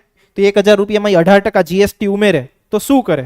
1000 પ્લસ 18%. ટેક્સ તમે કોઈ વસ્તુમાં ઉમેરો તો કિંમતમાં શું થાય? વધારો થાય. ઓન ધી અધર સાઈડ ઘણી વખત સરકાર જે છે એ અમુક વસ્તુઓ લેવા માટે તમને સબસિડી આપતી હોય. સબસિડી મતલબ કે એક પ્રકારનું પ્રોત્સાહન. સરકારને ઘણી વખત કોઈ વસ્તુને બહુ મોટા પ્રમાણમાં જે છે એ પોપ્યુલર કરવી હોય ઓર લોકો પ્રત્યે આકર્ષિત કરવી હોય તો એ શું કરે તો કે એ વસ્તુમાં સબસિડી આપે. સબસિડી એટલે સામાન્ય રીતે તમે કન્સિડર કરો ડિસ્કાઉન્ટ. તો કે ભાઈ કોઈ જગ્યાએ સબસિડી આપો તો કિંમતમાં શું થાય? ઘટાડો થાય, હા કે ના? ઓકે, સરકાર જે છે એ ઘણી વખત શું કરે તો કે ભાઈ ઇલેક્ટ્રિક વ્હીકલ જે છે ઇલેક્ટ્રિક વ્હીકલ તમે પરચેસ કરો તો કે અમે 20000 રૂપિયાની સબસિડી આપશું. તો ઘણી વખત શું કરતી હોય છે? સબસિડી આપતી હોય. તો સબસિડી તમે કોઈ કિંમત ઉપર આપો તો એમાંથી શું થાય? કિંમતમાં ઘટાડો થાય. ઓકે, આ બેઝિક વસ્તુઓ સમજાણી. પછી અમુક જગ્યાએ જે છે એ પ્રોડક્શન ટેક્સ લાગતો હોય છે, અમુક જગ્યાએ પ્રોડક્ટ ટેક્સ લાગતો હોય છે. તો પ્રોડક્શન ટેક્સ શું છે અને પ્રોડક્ટ ટેક્સ શું છે એ સમજીએ. તો કે જો ઘણી વખત કોઈ ફેક્ટરી મારે સ્થાપવી હોય તો એ ફેક્ટરીનો મારે અમુક ટેક્સ ભરવો પડે. કેવો ટેક્સ તો કે પ્રોપર્ટી ટેક્સ ભરવો પડે. આવા પ્રકારનો જે ટેક્સ હોય એ મારા પ્રોડક્શન સાથે જોડાયેલો છે. શેની સાથે જોડાયેલો છે? પ્રોડક્શન, મતલબ કે જે વસ્તુનું ઉત્પાદન કરું છું એની સાથે જોડાયેલો છે. તો આવા ટેક્સને શું કહેવાય? પ્રોડક્શન ટેક્સ કહેવાય. જો મેં એક ડેફિનેશન લખી છે, applied broadly to production activities. કેવા પ્રકારની તો કે ભાઈ પ્રોપર્ટી ટેક્સ લાગે કોઈ ફેક્ટરી ઉપર. હવે આનો કિંમત કે આની નિસ્બત કોઈ મારી પ્રોડક્ટ સાથે નથી. મેં એક પ્રોપર્ટી લીધી, એ પ્રોપર્ટીની અંદર હું કાંઈ બી વસ્તુનું પ્રોડક્શન કરતો એનાથી મતલબ નહીં, પણ મેં પ્રોપર્ટી લીધી તો એની પર શું લાગે? પ્રોપર્ટી. તો આવો ટેક્સ લાગે એને શું કહેવાય? Production tax. નામ સમજજો, ઉત્પાદન કર. ગુજરાતીમાં આને શું કહેવાય? ઉત્પાદન કર. સમજણ? આ વસ્તુ યાદ રાખી લેજો કારણ કે આગળની જે કોસ્ટ આપણે ગણવાની થશે એમાં આ વસ્તુ આપણે સમજવી પડશે. ક્લિયર થયું? પ્રોડક્શન ટેક્સ શેની સાથે જોડાયેલું છે તો કે ભાઈ મારી ઉત્પાદનની પ્રવૃત્તિ સાથે જોડાયેલો ટેક્સ છે. ગુજરાતીમાં લખવું હોય તો હજી લખી દો, ઉત્પાદનની પ્રવૃત્તિ સાથે જોડાયેલ. ઓકે, બેસ્ટ એક્ઝામ્પલ મેં તમને શું આપ્યું? Property tax. ઓકે, મેં એક વસ્તુની પ્રોપર્ટી લીધી, એ પ્રોપર્ટી ઉપર મારે શું કરવો પડે? પ્રોપર્ટી ટેક્સ ચૂકવવો પડે. ક્લિયર થાય છે? સમજાય વસ્તુ? બીજો એક ટેક્સ આવે એને આપણે કહીએ પ્રોડક્ટ ટેક્સ. ટેક્સનો મતલબ ગુજરાતીમાં થાય ઉત્પાદ કર. શેની સાથે જોડાયેલું હોય તો કે એક સિંગલ પ્રોડક્ટ સાથે જોડાયેલું હોય. ઓકે, કોઈ એક યુનિટ લેટ્સ સે કોઈ જગ્યાએ હું 100 રૂપિયાની વસ્તુ લઉં છું તો 100 રૂપિયાની વસ્તુ એક યુનિટ લઉં છું તો એની ઉપર 18% જીએસટી લાગે છે. હું 2 વસ્તુઓ લઈશ તો મારે 200 રૂપિયા ઉપર ટેક્સ ચૂકવવો પડશે. 3 વસ્તુઓ લઈશ તો મારે 300 રૂપિયા ઉપર ટેક્સ ચૂકવવો પડશે. તો આનો મતલબ શું થાય કે હું જેટલી પ્રોડક્ટ લઉં છું એ પ્રોડક્ટ સાથે કોઈ ટેક્સ જોડાયેલો હોય તો એને શું કહેવાય? પ્રોડક્ટ ટેક્સ કે ઉત્પાદ કર. તમે સિમ્પલ એવું માનીને ચાલો, તમે કોઈ એક ફેક્ટરી લીધી, એ ફેક્ટરીમાં તમે ઇલેક્ટ્રિક વ્હીકલ પ્રોડ્યુસ કરવાના છો તો આ ફેક્ટરી ઉપર જે આખો ટેક્સ લાગશે એને આપણે શું કહીશું? Production tax. ઓકે, કારણ કે એની ઉપર મારે જે આખું પ્રોડક્શન ટેક્સ આપવાનો છે, પ્રોપર્ટી ટેક્સ આપવાનો છે, એ તો હું ફેક્ટરીનો આપીશ. ઓન ધી અધર સાઈડ મેં એક ઇલેક્ટ્રિક વ્હીકલ બનાવી લીધું, હવે ઇલેક્ટ્રિક વ્હીકલ ઉપર જે ટેક્સ લાગશે એને શું કહેવામાં આવશે? સમજાણી વસ્તુ મગજમાં બેઠી. તો આ બે ટર્મિનોલોજી છે, એક છે પ્રોડક્શન ટેક્સ, એક છે શું છે? જો આ વસ્તુ અત્યારે સમજશો તો આગળ જ્યારે પરમદી આપણે અમુક કોન્સેપ્ટ સમજશું, GDP at basic price, GDP at market price, એ તો જ સમજાશે, બાકી નહીં સમજાય. આ વસ્તુ ક્લિયર થઈ? કોને કહેવાય પ્રોડક્શન ટેક્સ, કોને કહેવાય પ્રોડક્ટ ટેક્સ? હજી ના સમજાણું હોય તો પૂછી લેજો. કોઈ બી ડાઉટ, કોઈ બી પ્રશ્નો? સેમ વે જેવો આપણો પ્રોડક્શન ટેક્સ હોય, જેવું આપણું પ્રોડક્ટ ટેક્સ હોય, એવી જ રીતે પ્રોડક્શન સબસિડી બી હોય અને પ્રોડક્ટ સબસિડી બી હોય. રાઈટ, બે કોન્સેપ્ટ છે. એના પછી વસ્તુ પ્રોડક્શન સબસિડી અને પ્રોડક્ટ સબસિડી. પ્રોડક્શન સબસિડી એટલે શું? તો કે ભાઈ મારે આખો કોઈ એક જગ્યાએ લેટ્સ સે સરકાર જે છે એ સરકાર સોલાર પાર્ક બનાવવા માટે માંગે છે. ઓકે, સોલાર પાર્ક બનાવવા માંગે છે અને સરકાર બધી કંપનીઓને કહે છે કે તમે અહીંયા આવો અને તમારું સોલાર મેન્યુફેક્ચરિંગ પ્લાન્ટ જે છે એ એસ્ટાબ્લિશ કરો. સરકાર આવું કહે છે. જો તમે અહીંયા તમારું સોલાર પાર્ક એસ્ટાબ્લિશ કરશો તો તમને તમારું જે યુનિટ છે યુનિટ તમે સ્થાપશો તો અમે તમને આટલી સબસિડી આપીશું. આવું સરકાર એમ કહે. ઓર એવું કહી દે અમારે તમારી જે છે એ 3 વર્ષની ઇલેક્ટ્રિસિટી માફ કરી દેશું. તો આને શું કહેવાય? આને કહેવાય પ્રોડક્શન સબસિડી. કે ભાઈ આવીને તમે કઈ વસ્તુઓ સ્થાપો, એની ઉપર જે પણ પ્રકારની સબસિડી તમને સરકાર આપે, એની ઉપર જે પણ પ્રકારનું ડિસ્કાઉન્ટ આપે, એને શું કહેવાય? Production subsidy. On the other side product subsidy કોને કહેવાય? ભાઈ તમે ઇલેક્ટ્રિક વ્હીકલ લો તો માર્કેટમાં જઈને તમે ઇલેક્ટ્રિક વ્હીકલ લેશો તો એ શું કહેશે? તમે કોઈ ઇલેક્ટ્રિક વ્હીકલ લેશો તો એની ઉપર અમે સરકાર જે છે આટલી સબસિડી ચૂકવશે, સરકાર જે છે આટલી સબસિડી આપશે. તો આને શું કહેવાય? Product subsidy. સમજાણી વસ્તુઓ મગજમાં બેઠી? જો આ સામાન્ય રીતે જે લોકો પ્રોડ્યુસર હોય ને એને મળે, આ સામાન્ય રીતે કન્ઝ્યુમર હોય એને મળે. મગજમાં બેઠે? ઓકે, જો એક એક્ઝામ્પલ છે, એક્ઝામ્પલથી તમે સમજો. તો કે ભાઈ માનો કોઈ એક વસ્તુની કિંમત જે છે એ 1 લાખ રૂપિયા છે. 1 લાખ રૂપિયા ઉપર એની ઉપર કેટલો કર લાગે છે? 5000 રૂપિયા. એની ઉપર સબસિડી કેટલી મળે છે? 3000 રૂપિયા. તો વસ્તુની મૂળ કિંમત કેટલી થાય? 1 લાખ. ટેક્સ ઉમેરો કેટલો થયો? 5000. 3000 માઇનસ કરો, શું? સબસિડી. તો વસ્તુની કિંમત કેવી કહેવાય? 1,02,000 રૂપિયા. મતલબ કે આ એક ફેક્ટર કોસ્ટ હતી. ફેક્ટર કોસ્ટમાં આપણે ઉત્પાદન કર જે છે એ એડ કર્યો અને ઉત્પાદન સબસિડી જે છે એ માઇનસ કરી, તો આપણને શું મળી? મૂળ કિંમત. ઓકે, 1,02,000. સમજાણી વસ્તુ મગજમાં બેઠી? જોઈને એક એક્ઝામ્પલથી બી સમજાયો. માનો કોઈ એક સોલાર પાર્ક છે, સોલાર પાર્ક સ્થાપવા ફેક્ટર કોસ્ટ લાગશે, એની ઉપર શું લાગશે? પ્રોડક્શન ટેક્સ, મતલબ કે પ્રોપર્ટી ટેક્સ. એમાંથી માઇનસ શું કરીશું? તો કે સરકાર કોઈ પણ પ્રકારનું પ્રોત્સાહન આપતું હશે, ફાઇનાન્શિયલ અસિસ્ટન્સ આપતું હશે, એ માઇનસ કરીશું. એ પછી વસ્તુ મને જે મળશે એને આપણે કહીશું મૂળ કિંમત. આ કોન્સેપ્ટ આપણે સમજવાનું કારણ એટલા માટે કારણ કે જ્યારે આપણે આગળનો કોન્સેપ્ટ સમજવાનો થશે, જેનો સૌથી પહેલો કોન્સેપ્ટ આવશે જીડીપી એટ બેઝિક પ્રાઇસ. તો એ જીડીપી, આ જે વસ્તુ તમે ફોર્મ્યુલા કરીને એને જીડીપી એટ બેઝિક પ્રાઇસ કહેવાય. પછી એનાથી એક કોન્સેપ્ટ આગળ આવશે જીડીપી એટ માર્કેટ પ્રાઇસ. તો એ વસ્તુ હું તમને સમજાવીશ. પણ એ GDP at basic price, GDP at market price, એ વસ્તુઓ સમજવા માટે આ બેઝિક વસ્તુઓ તમારા માઇન્ડમાં હોવી જરૂરી. તો જ તમે આગળની વસ્તુઓ સમજી શકશો. ક્લિયર થઈ? તો આ ફોર્મ્યુલા જે છે એકવાર આટલી વસ્તુની યાદ રાખવાની રહેશે. જ્યારે આજે તમે ઘરે જાઓ ત્યારે આ 5 ટર્મિનોલોજી, જીડીપી એમાંથી માઇનસ ઘસારો કરો તો શું મળે? એનડીપી. જીએનપી એમાંથી માઇનસ શું કરો, ઘસારો કરો તો શું મળે?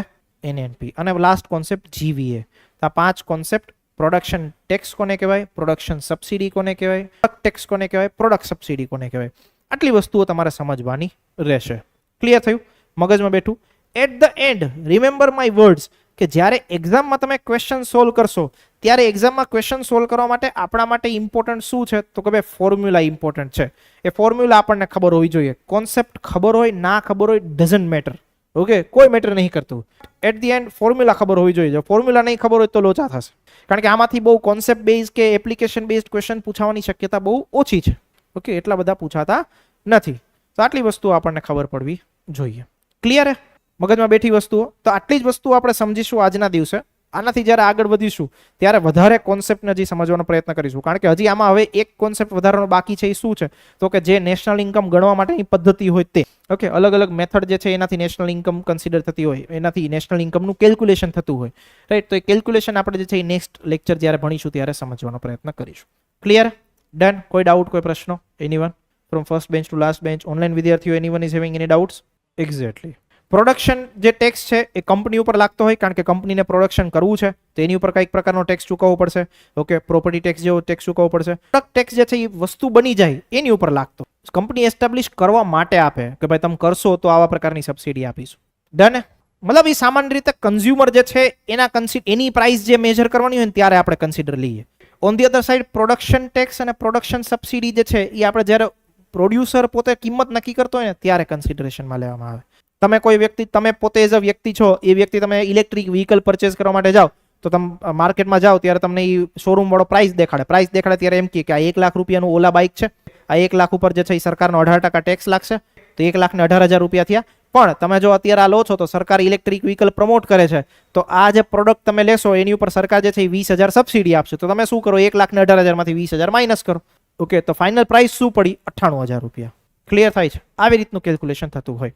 તો જે પ્રોડક્ટ સબસિડી કન્ઝ્યુમરના perspective, production tax, production subsidy પ્રોડ્યુસરના પર્સપેક્ટિવ. ક્લિયર થયું? મગજમાં બેઠું? તો ભાઈ આજે આપણે આટલા કોન્સેપ્ટ સમજ્યા. આ કોન્સેપ્ટમાં કાંઈ જ બહુ ટેકનિકલ વસ્તુઓ છે નહીં. બેઝિક ડેફિનેશન યાદ રાખવાની, કેટલી વસ્તુનું ઉત્પાદન દેશમાં થાય એમાંથી ઘસારો માઇનસ કરો એટલે નેટ મળે. ઓકે, વિદેશીઓની ઇન્કમ એડ કરો અને ભારતમાંથી વિદેશીઓની ઇન્કમ માઇનસ કરો એટલે શું મળે? ડોમેસ્ટિક પ્રોડક્ટ મળે. ઓકે, મતલબ ડોમેસ્ટિક પ્રોડક્ટ મળશે. ડોમેસ્ટિક પ્રોડક્ટમાંથી ઘસારો માઇનસ કરશો તો નેટ ડોમેસ્ટિક પ્રોડક્ટ મળશે. સિમ્પલ, ઇતના ही तो कॉन्सेप्ट है. एक છે જીડીપી, જીડીપીમાંથી ઘસારો માઇનસ કરો શું મળે? NDP, net domestic production. એ કોઈ GNP, gross national product, gross national પ્રોડક્ટમાંથી ઘસારો માઇનસ કરો શું મળશે? Net national product. Simple. At the end of the story is like કે જીડીપીમાં આપણે જે વિદેશીઓ મતલબ ભારતીયો જે છે જે વિદેશમાં કામ કરે છે એની ઇન્કમ કન્સિડર કરતા નથી. જ્યારે આપણે ગ્રોસ નેશનલ પ્રોડક્ટ કન્સિડર કરીએ ત્યારે જે ભારતીયો વિદેશમાં કામ કરે છે એની આવક બી કન્સિડર કરીશું અને જે વિદેશીઓ ભારતમાંથી કમાય છે એની આવક માઇનસ કરીશું. તો જીડીપી અને જીએનપી આ બે કોન્સેપ્ટ યાદ રાખો. એનડીપી અને એનપી તો એમાંથી ઘસારો માઇનસ કરીને લેવાના છે, એટલે એમાં કઈ બીજું બધા મગજમારી છે? ડન? ચલો, તો અહીંયા સુધી આપણે રાખીશું. જ્યારે શુક્રવારે મળીશું ત્યારે સૌથી પહેલા આ ફોર્મ્યુલાઝ હું પૂછીશ, તો ફોર્મ્યુલા યાદ રાખીને આવજો. યાદ નથી રહેતી તો ગોખીને આવજો. ઓકે, કારણ કે એક્ઝામમાં ક્વેશ્ચન જે છે એ વધીને તમને ફોર્મ્યુલા બેઝડ પૂછાવાના છે. તો હજી એક દિવસ આજે ભણજો, ઘરે જઈ અને કઈ કોન્સેપ્ટ ના સમજાતો હોય તો એ કોન્સેપ્ટ શુક્રવારે પૂછી લેજો. તો આપણે અહીંયા સુધી આપણું વસ્તુઓને એન્ડ કરીશું. જ્યારે શરૂ કરીશું નેક્સ્ટ ટાઈમ તો ત્યારે જીડીપીની અલગ અલગ જે ટર્મિનોલોજી છે, GDP at factor cost, GDP at basic price, GDP at market price, that we will discuss. But આટલી સમજ્યા પછી હવે આગળનું સમજવું અઘરું પડશે નહીં. તો અહીંયા સુધી રાખીએ આપણો આજનો સેશન. ફરી પાછા મળીશું. Till that have a good time to all of you and bye bye.